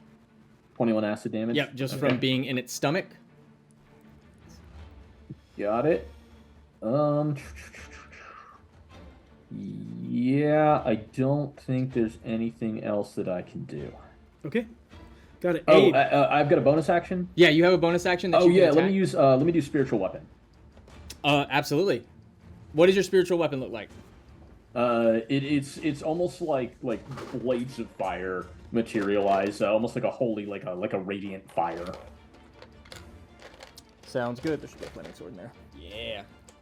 And Flaming then- sword inside. Okay, is that 13 to hit? 13 does not hit. Dang. Okay, Yeah. cool. That's it. That's me. Abe, it is your turn. Yeah, now I am unmuted, and now I'm going to do the damage and kill the worms. Irritating worms. Right. So the one, I see an ice guy now. Yeah? There's an ice one, And a fire one. a fire one behind you, a purple one, and then the big giant tentacle one. That seems to be really, really, really not good. Abe is pretty intelligent. What would I think our odds of success in this endeavor would be? I mean, there's a lot of worms. Yeah, But- lots of worms. There's a lot of worms. Basalt, you know, has betrayed and attacked the revered mother, Elion. Ezekiel and Lapis are missing. As you watch them get swallowed up, it's hard to tell what the best course of action would be. There are no bad courses of action. Yeah, okay.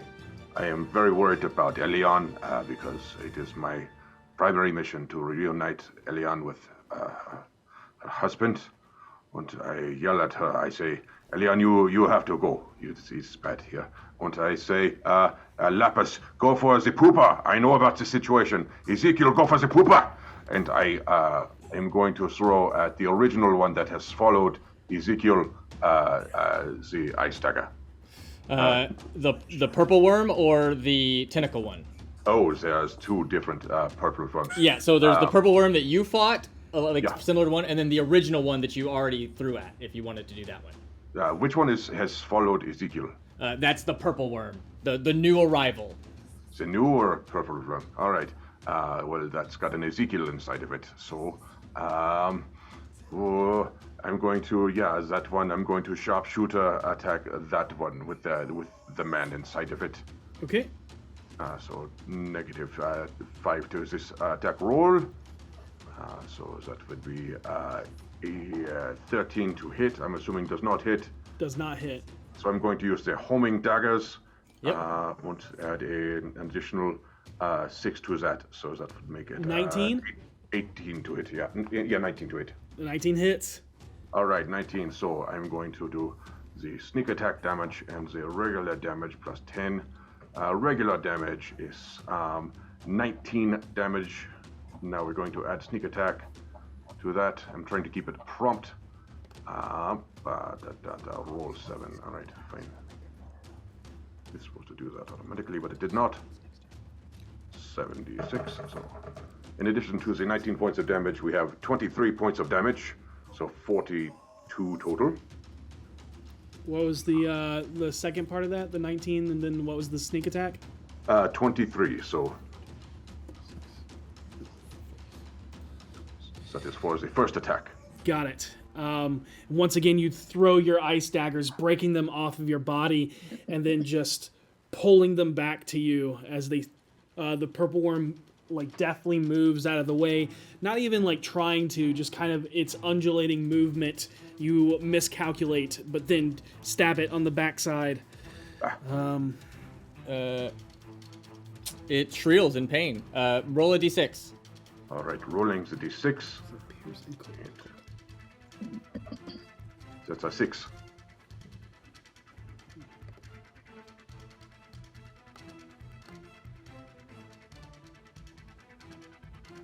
Okay.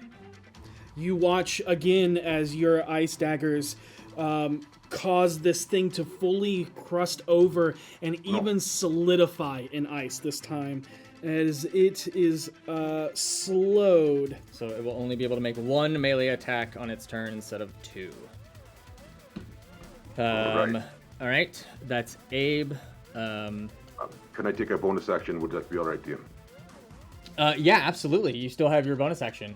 Yeah, onto movement. I would like to sail up another 15 feet, keeping me in range of just about everything, but I will be 45 feet in the air. Yep. And as the one I threw the dagger at just now, the purple one holding Ezekiel, I would like to throw a bonus action ice dagger at it. It will not be qualified for sneak attack, but I would like to do it with sharpshooter, please. Yeah, you can. I will also say, as you go up higher, give me a perception check. All right, perception. My kingdom for investigation check. Very good at that, not so good at 15. 15, that's enough. You see the large Neolithid is barely keeping itself up as it's turning to almost flee back. You notice that the frost and the purple worm almost maneuver themselves to put themselves between it and you. Interesting. Now that I see that, I throw the bonus action dagger at that thing instead. Okay. Yeah. Can I add the +10 to him, or have I already used that this round? You cannot see him. You are inside of a purple worm. Right. But Good point. I will say that there is a natural 20 on the table. Should we use it for this, or should we use it for something else? No, this would be perfect. Do the thing. All right, I'm going to do the thing. That would be. I mean, it's only a D4. I don't know if that's a good idea for me. So it's because all my damage is static damage. It's just piled on. We're only doing 2d4 instead of 1. I don't think. Maybe we save it for another thing. Okay, then roll the hit. All right, so I'll do a regular one, but sharpshooter. This roll of terrible. So that would be 7. I'm going to try and use my homing daggers. Not 11. Nope. Nope. And All it's, with that, the frost worm kind of gets in the way as the ice shatters across its body, seeming to have no effect, blocking the blade from reaching the Neothalid. It is going to... He flies up higher. Oh, yeah. That's where that's going. Nope.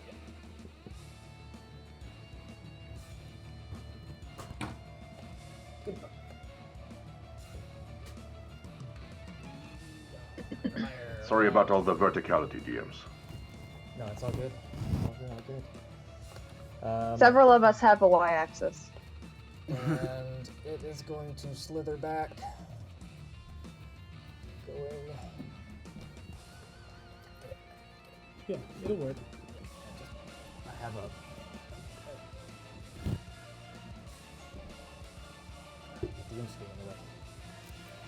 As it slithers up back and kind of curling around that massive shell. That's its turn. Lapis, you're inside of a frost worm. You take 21 points of... Wait, hold on, that might be different. Let me just double check. I might have different stomachs. Okay, you take 10 points of acid damage. And 10 points of cold damage. From being inside the stomach of the frostworm, and it's your turn. Okay. She is going to say, Eleanor, this will not do. And she is going to blight the worm that she is inside of. That will work. We'll take ourselves make a con save. I like that implies Oh, that in the time in which this worm appeared and swallowed Lapis, she named it. Yep. Absolutely. Yep. That's a fail. Okay. So roll your necrotic damage. Big fire. Oh, necrotic. Oh my goodness. The double one. Holy shit. Okay. Well, there goes all my good rolls for the next year. What'd you get? 58. 58, that still matters, so roll a d6. Yep, and also, it failed its con save after taking more than 30 points of damage, and it pukes you up. That's awesome. You are prone, but it... Four. Oh my 4. goodness. It's also slowed. Yeah, it like rides and withers just a bit. You watch this creature like grow in size from the age, but also like its body deteriorate and like begins to scale off its carapace. Is like just you can see its mass is bigger, but it's also shriveled in its form. Magical effect. And Jesse, I know you have to go any minute now, so whenever you need to go. I will stay as long as I can. Yep, we're trying to wrap it up as quickly as we can. Hopefully we'll get through this. That was your turn. No, you still have a bonus action Yeah. and a move. Yeah. How ooh, not a terrible, great idea. Brain. Can I know I already cast a 5th level spell. I can do a cantrip, yes? Yeah, as long as it's a bonus Sweet. action. Oh, wait. I misread that one. Never mind. I will move in pursuit of Noodle. Which one's Noodle? Oh, the long. The one with the tentacles coming out of its face. Okay. It cost half movement to stand up, Yep. and then another half movement if you want to try and move quietly. To do what? To move quietly in the sense of like walk very carefully. Oh. Oh, well, that's a bonus action I can do. I can pass without trace, can I not? Pass Without Trace is a spell, and it's above first level. Oh, it is? Yep. I thought it was a earth It thingy. is you can do it as a spell-like ability from being an Earth Genasi, but it is still a spell. It's okay. Yep. Never mind. Sure. I will tiptoe a smidge. Okay. I'll put you right there. You don't get very far. However, you move quietly enough to not gather the attention of the massive amount of worms in this room. Oops, all worms. I rolled it. All right, I love Lapis. it is now Basalt's turn. And he looks kind of like his head lifts to the side as he looks to you, Elion, and goes, "I gotta get you. Oh God." Come with me. You're not going to live. And is going to grab you. So that's going to be an attack. Can I say you can react to that, I imagine. 16. You can make an athletics or acrobatics check. Okay. I'm not good at either of those.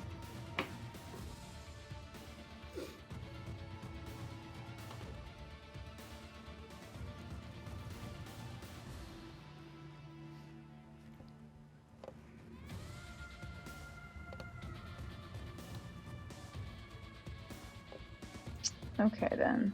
Let's see. Acrobatics it is. 15. 15. He grabs you and starts dragging you closer towards the Neothalid. Ah! He'll move 15 feet. Okay. That is his turn.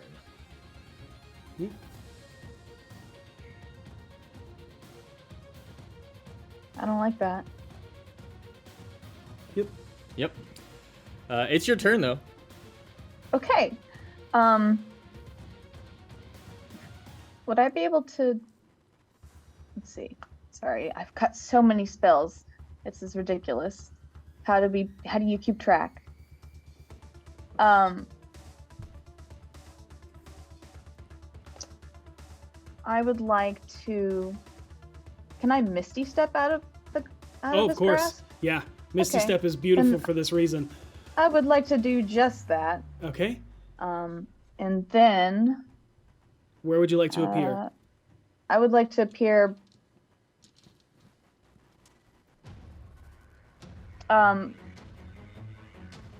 right... So, between... I'm kind of like triangulating the big one and the purple and the ice. Right, like, if this is the... to the very far right of the center place. A little bit more right. Am I right? Nope. Otherwise, sorry. Okay. So over there. Further from you. Oh, next to the purple worm is probably a better way to put it. The smaller purple worm. Got it. I'll put you close to Lapis. Lapis. Does that work? Yes, that works. Okay. It actually works pretty. Yeah, Yep. that works pretty well. Yeah. All right, Jesse. I know it's 5:40. I know you got to go, buddy. We thank you so much for joining us. Yeah, Thank you, Jesse. I love you guys. I know I'm you want sorry to to stay. be a bum and take off.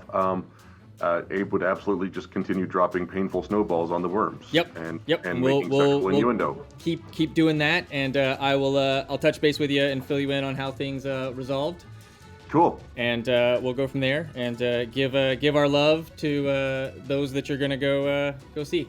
I will. All right. Love you guys very much. All right. And Thank you, you. folks that donated. Thank I appreciate you very much. Yep. Thanks, guys. Bye, friends. Bye. Uh-oh. Wait for it. There we go. Yeah. Strange map. Awesome. Okay, so at the end of your turn, Yes. because that's just Misty Step, this- which is bonus action. You have movement. Oh, that and is a action. bonus action. Excellent. Okay, and in that case, I would like to cast lightning bolt Lightning bolt. yes. Misty Step is a spell beyond first level, so the only type of action spell you'd be able to cast is a cantrip. I was gonna say, couldn't I use sorcery points to do something about that? I was reading that. You can quicken spell to give to make an action spell a bonus action, but it's still only a cantrip. Okay, understood. But you do have some cantrips that you can easily do. This is true. I do. I will do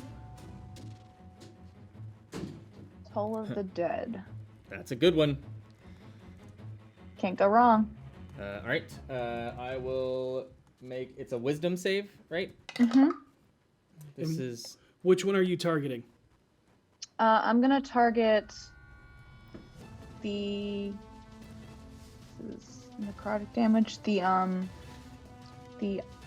ice worm, since I know that there is no longer a lapis inside it.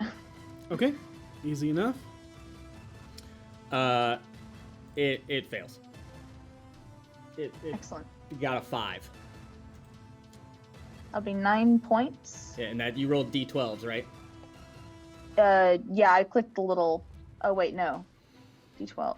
D12s? Yep. No, I did not. Yeah, I'm so because sorry. it has taken damage, so 3, My apologies. should be maybe 4. no, it's not 4. I believe it's 3d12. 3d12. Okay.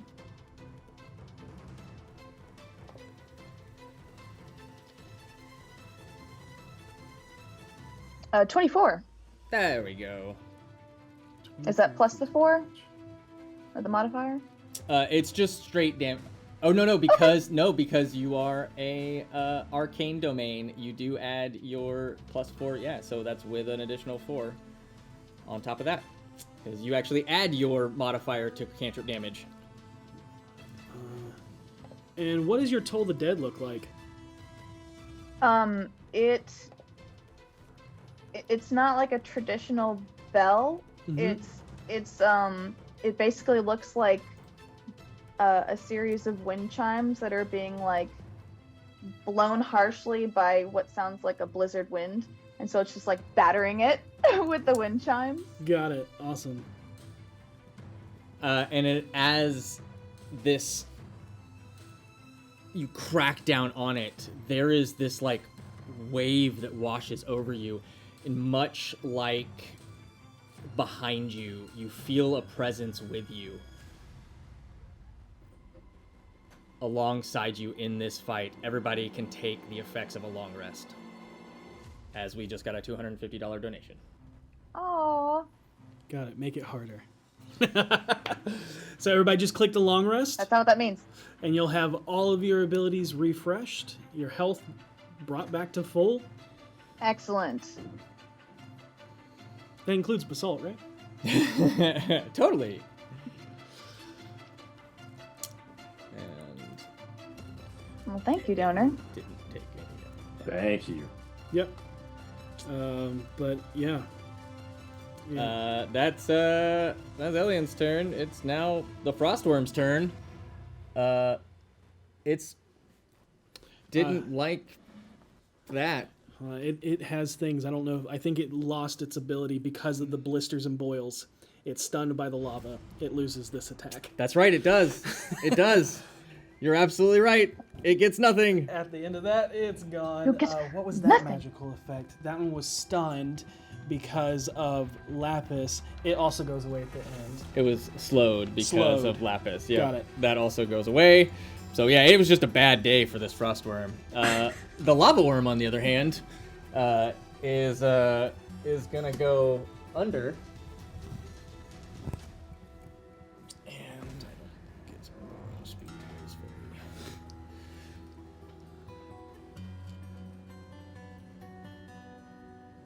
Yep. And is gonna come up.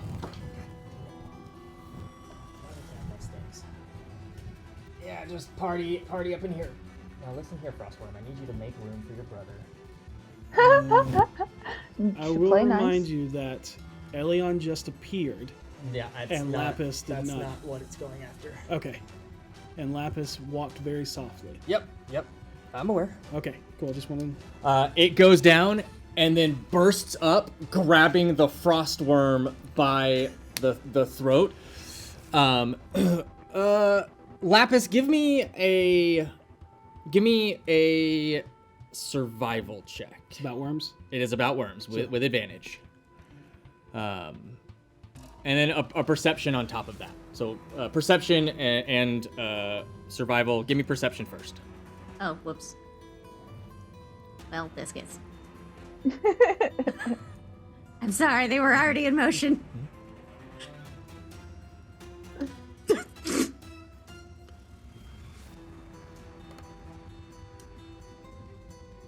What'd you get there? First one wasn't great. Remember, you can right click.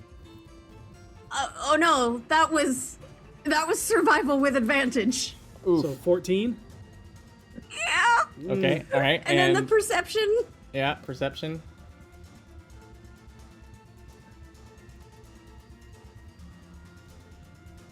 Any day now. 20. All right. You watch it shudder just ever so slightly. Almost like its entire body shivers as the carapace down it almost like thrill out and then go back down as almost like a wave going over it, as it basically shakes as it then goes under and then comes up at the frostworm. Your 14 survival. One, you know that the lava worms and the frost worms are like, they do not go near each other. If they do, I mean, they are basically mortal enemies. So seeing them come in the same space was very strange. Not normal. Now seeing it do that and now burst out and then latch onto the frostworm, that's more normal to what should happen when they're in the same vicinity. Yeah, it's gonna miss. Actually, no, it still hits. Yep. Okay, so it hits. It does some damage. Twice. Okay, I'll get this ready. It might actually die. Yeah. And with that, it drags it to the ground.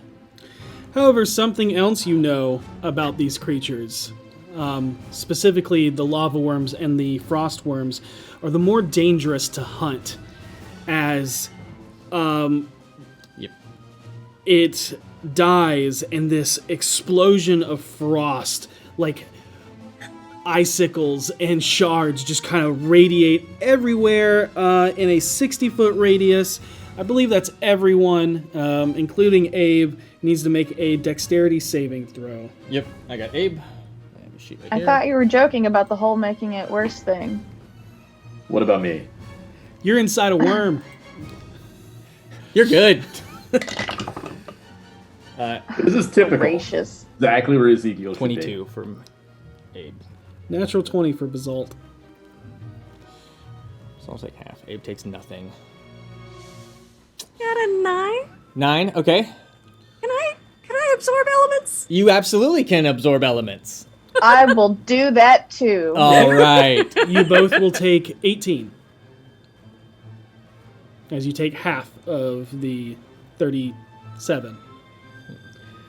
Basalt glad will we also rested. take 18. Abe will take nothing. Cause rogues.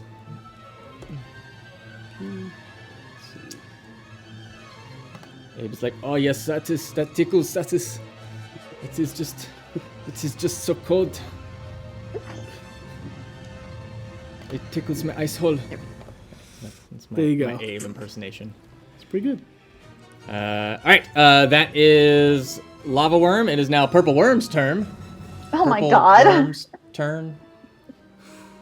It's Ilion. It's Ilion's right there. But they don't... It hasn't moved. There's no Doesn't tremor matter. sensor there. Oh, does it also have... Oh, yeah, it has that. Yeah. Oh, it Yes, has does. that. I wonder what that is. Blindside. Ah, Yeah, not just tremor sense, but blindside. But it has it's slowed, so it can only make one attack. only Which one? one. High or low? Roll it. Alright. Okay. I'm high. Hi. Okay. Okay. Got it.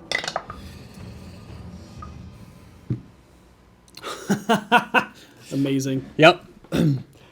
It lunges out at you, and you just quickly duck out of the way as it takes off the top of the stalagmite behind you, but misses you.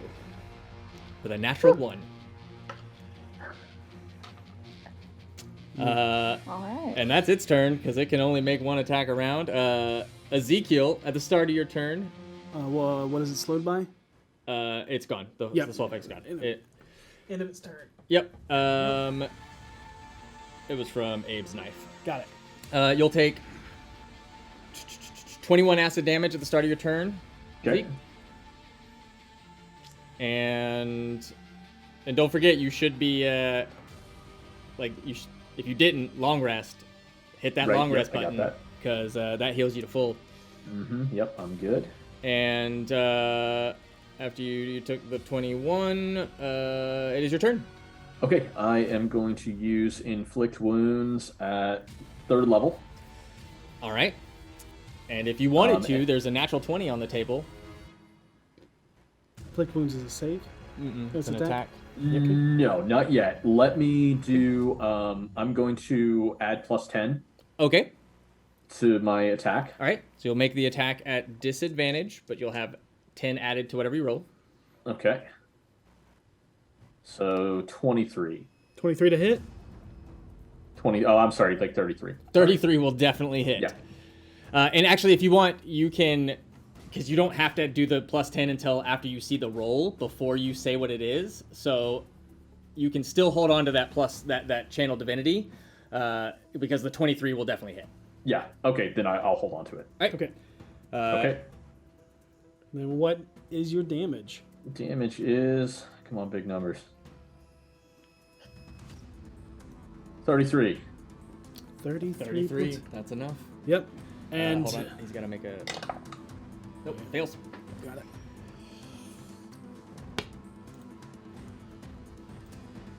And you are puked out, Yay. but your spiritual weapon is still inside it if you want to swing it.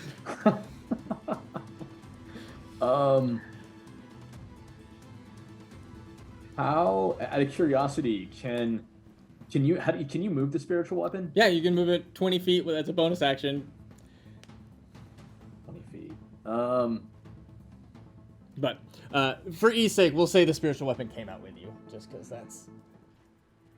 it puked out your spiritual weapon too. Okay. Am I? You're prone, but you can stand up as half your movement. I am prone. Let me stand up. How far am I from the big purple? The big purple worm, the nasty one.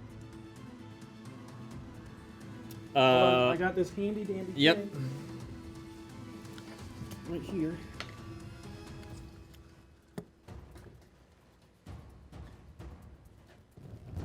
On its base. 60 feet. 55. 55 feet.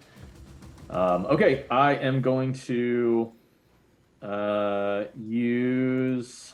I have a bonus action. I have this +1 dagger. Can I try and throw this wolf +1 dagger at this thing? At beyond 20 feet is attacking at disadvantage, but yes, you totally can. Okay. And it's within 60, so you can still make the attack. Okay, I am going to do that.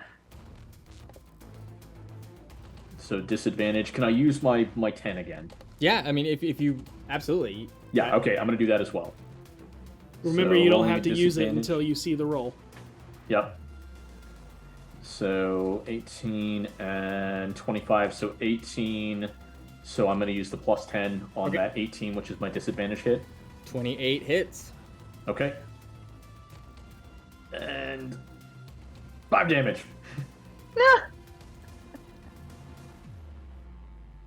You know, it's better than nothing.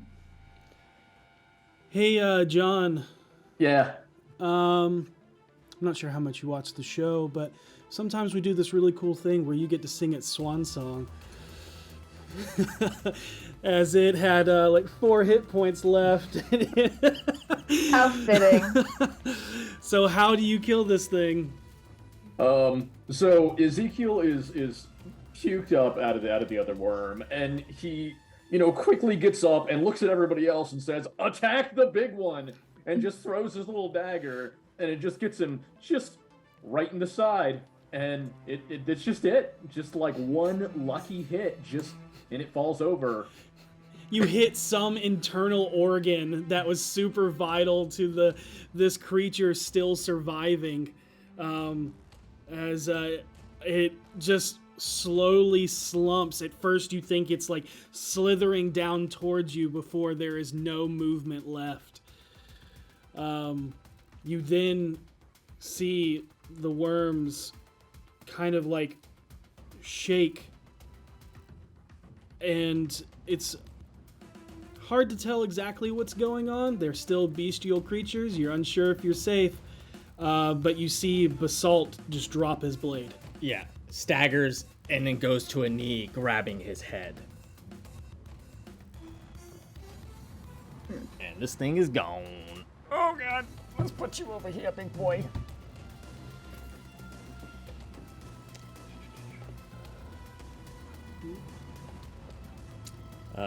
It's Abe's turn. Abe is gonna.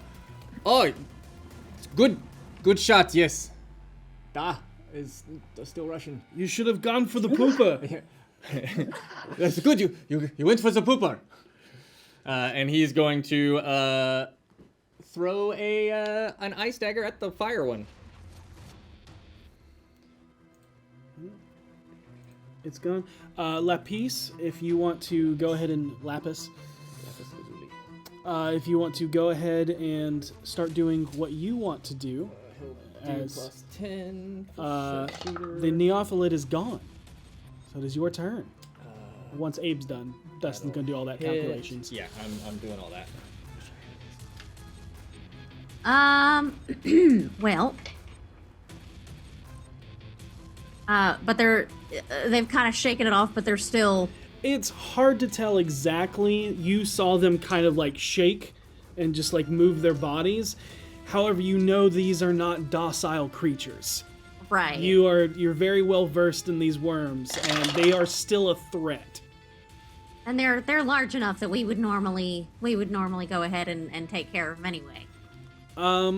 They're right on the cusp. The problem is you've killed a lot over the past little while. It's gone. You've probably done at least, if you send out hunting parties twice a year, almost 3 years worth. Woof.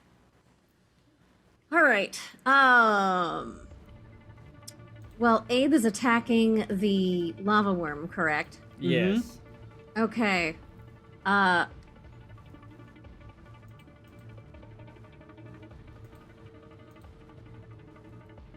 am, I'm gonna try and make friends with Patrick the Purple Worm. All right. You try and make friends with the purple worm? Is that what you said? Yes. Okay. What kind of save is that? Wisdom? That's real good. It's a DC 20, right? No, not for that one. Okay. I don't think. I think it's a 13. 13? Not very high. Yeah. Okay. That's fine. I got a 10. It has negatives. Cool. Not very wise. No.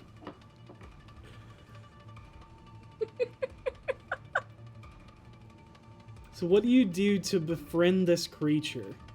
Knowing its, I don't know, mating patterns, its feeding patterns, its like structure of life. What does Lapis do in order to befriend this monstrosity? So, Lapis it gets a little low. She hunkers down, and then she starts to kind of shamble about as she's approaching the worm. Okay. In a movement that almost seems like a smaller purple worm. Like it's young almost. Okay. Got it. Go ahead just for fun. roll a performance check with advantage. Okay. We need David Attenborough up in here. Crikey. She's a beaut. I know it's a different person, but But same idea.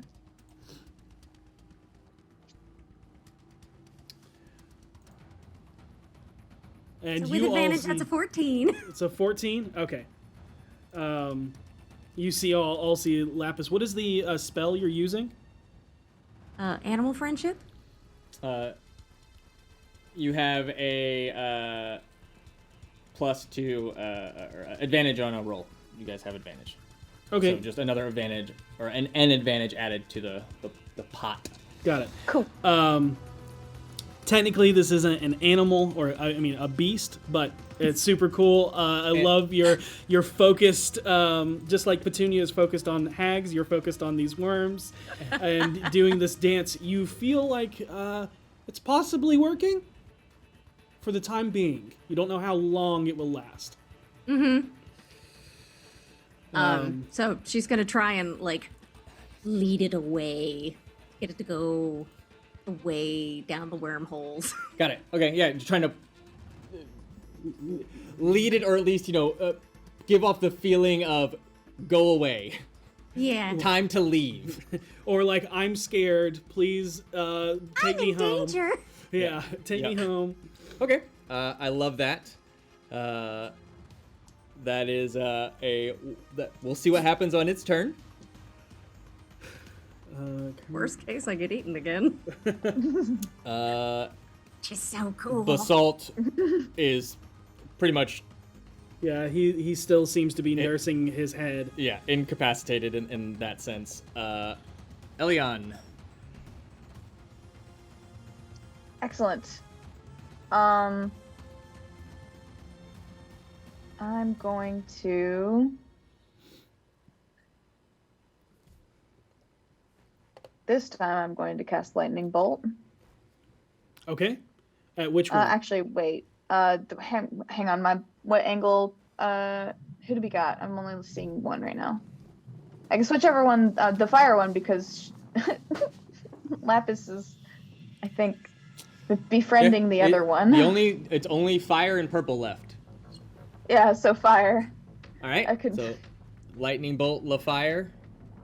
and you Lightning can bolt move with it fire. so it doesn't hit Abe. Yeah, easily.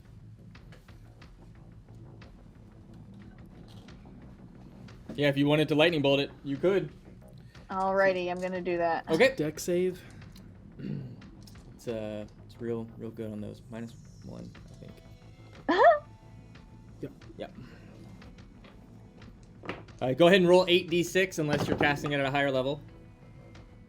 I was going to cast it at a higher level. I was Okay. going to cast it at... Which level am I at? I mean, you can Good cast gracious, it as so many high levels. as 7. Yeah, I know.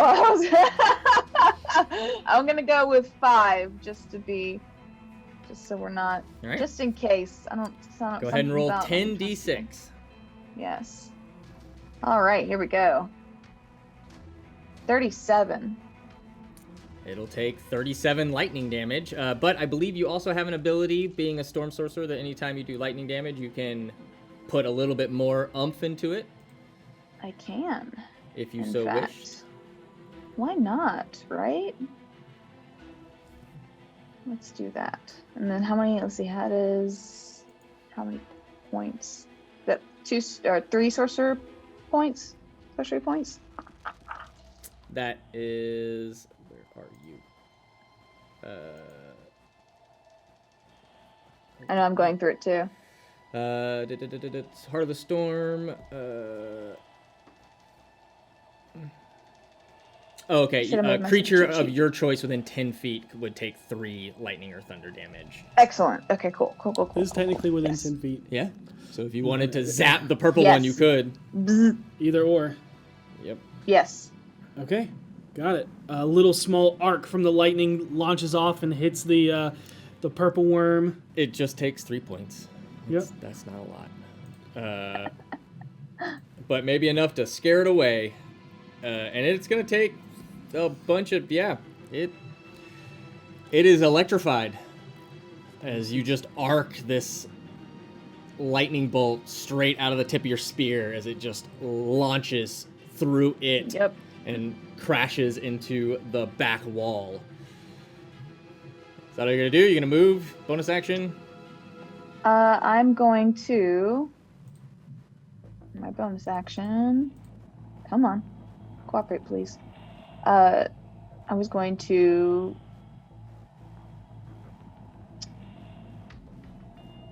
Nope, I'm good for now, actually. Okay. All right. That will bring us to the lava worm's turn. Oh, great. Let's see if it gets this back. Nope. Okay. Sad. Well, it's gonna eat the thing that, Yeah. or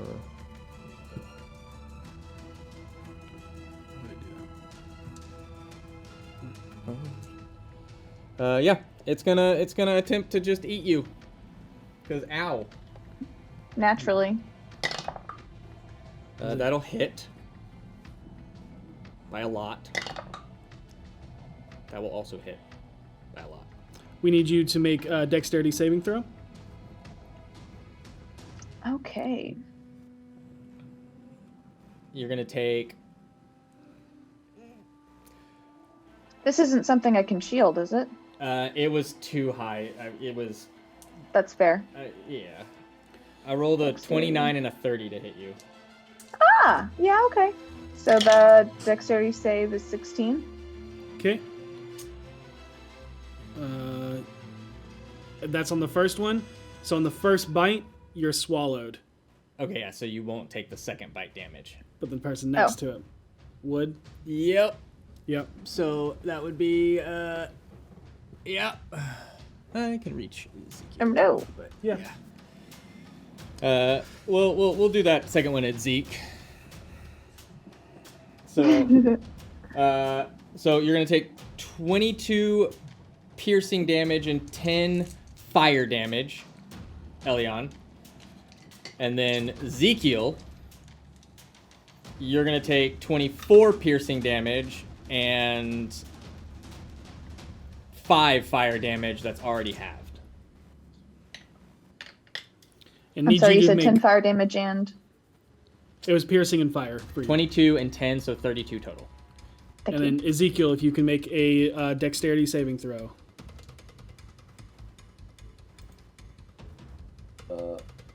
And that's a 1. Oh, Oh, no. Oh, man.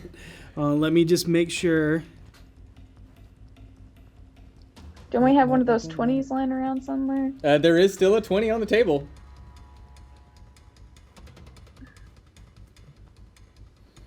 Do you want to take it, Ezekiel? Yeah. Okay. I don't want to get 8 again. Natural 20. Dodge.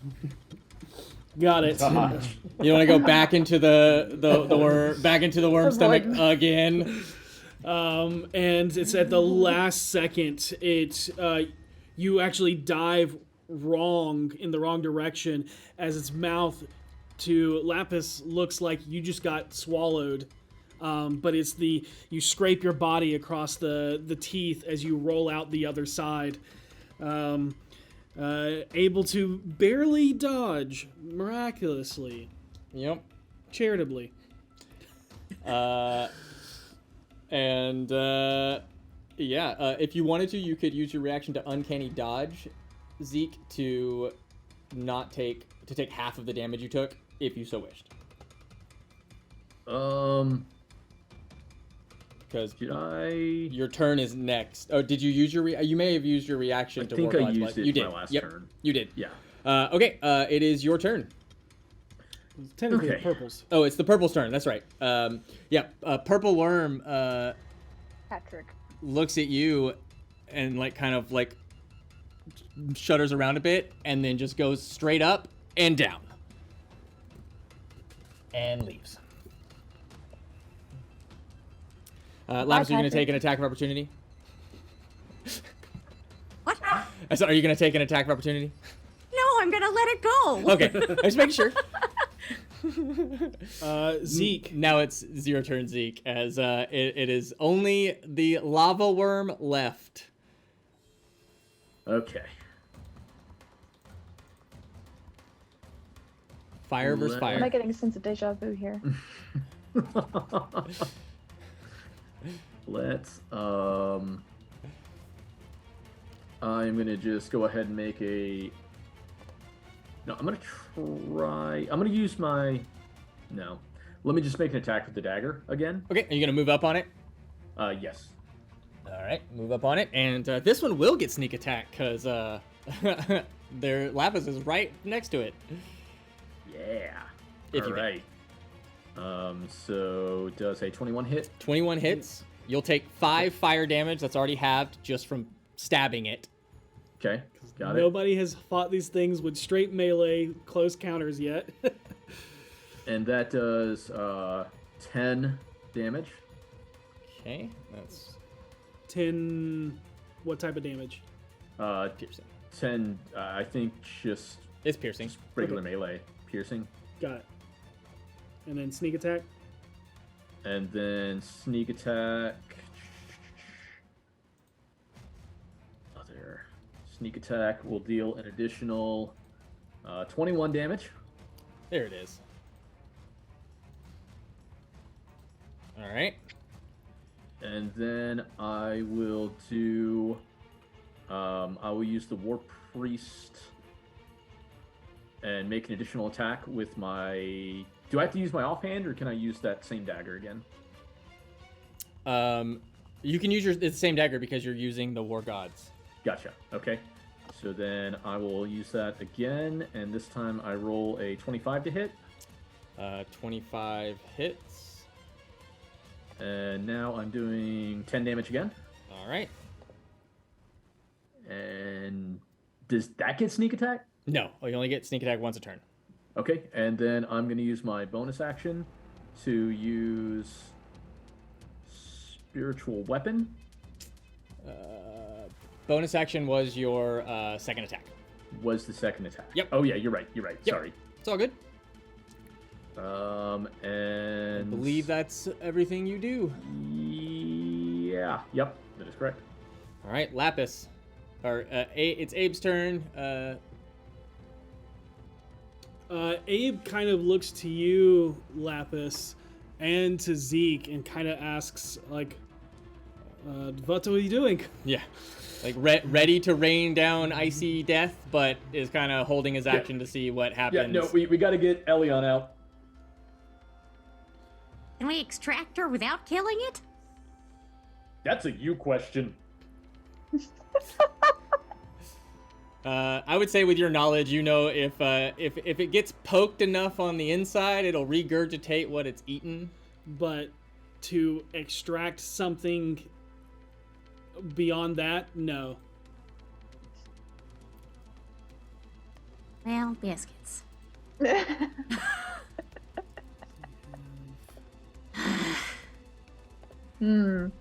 I'll try and fix Leader them, of the bring it down. island, lava worm. Leader of the island, lava worm. There's a reason you became a politician now. No, just a bureaucrat. I'll try and fix them, bring them down. Elion's like, I'm getting too old for this shit. Yeah. Sorry, Larry. Go for it. Oh goodness. I think she said attack. Oh, she Get said him in the attack. Oh, he's pooper. gonna attack then. That'll be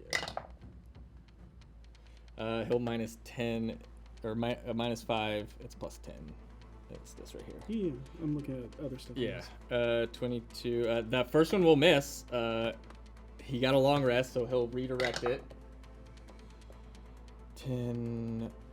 21 will hit, and that's it. That's it. Because he does cold damage.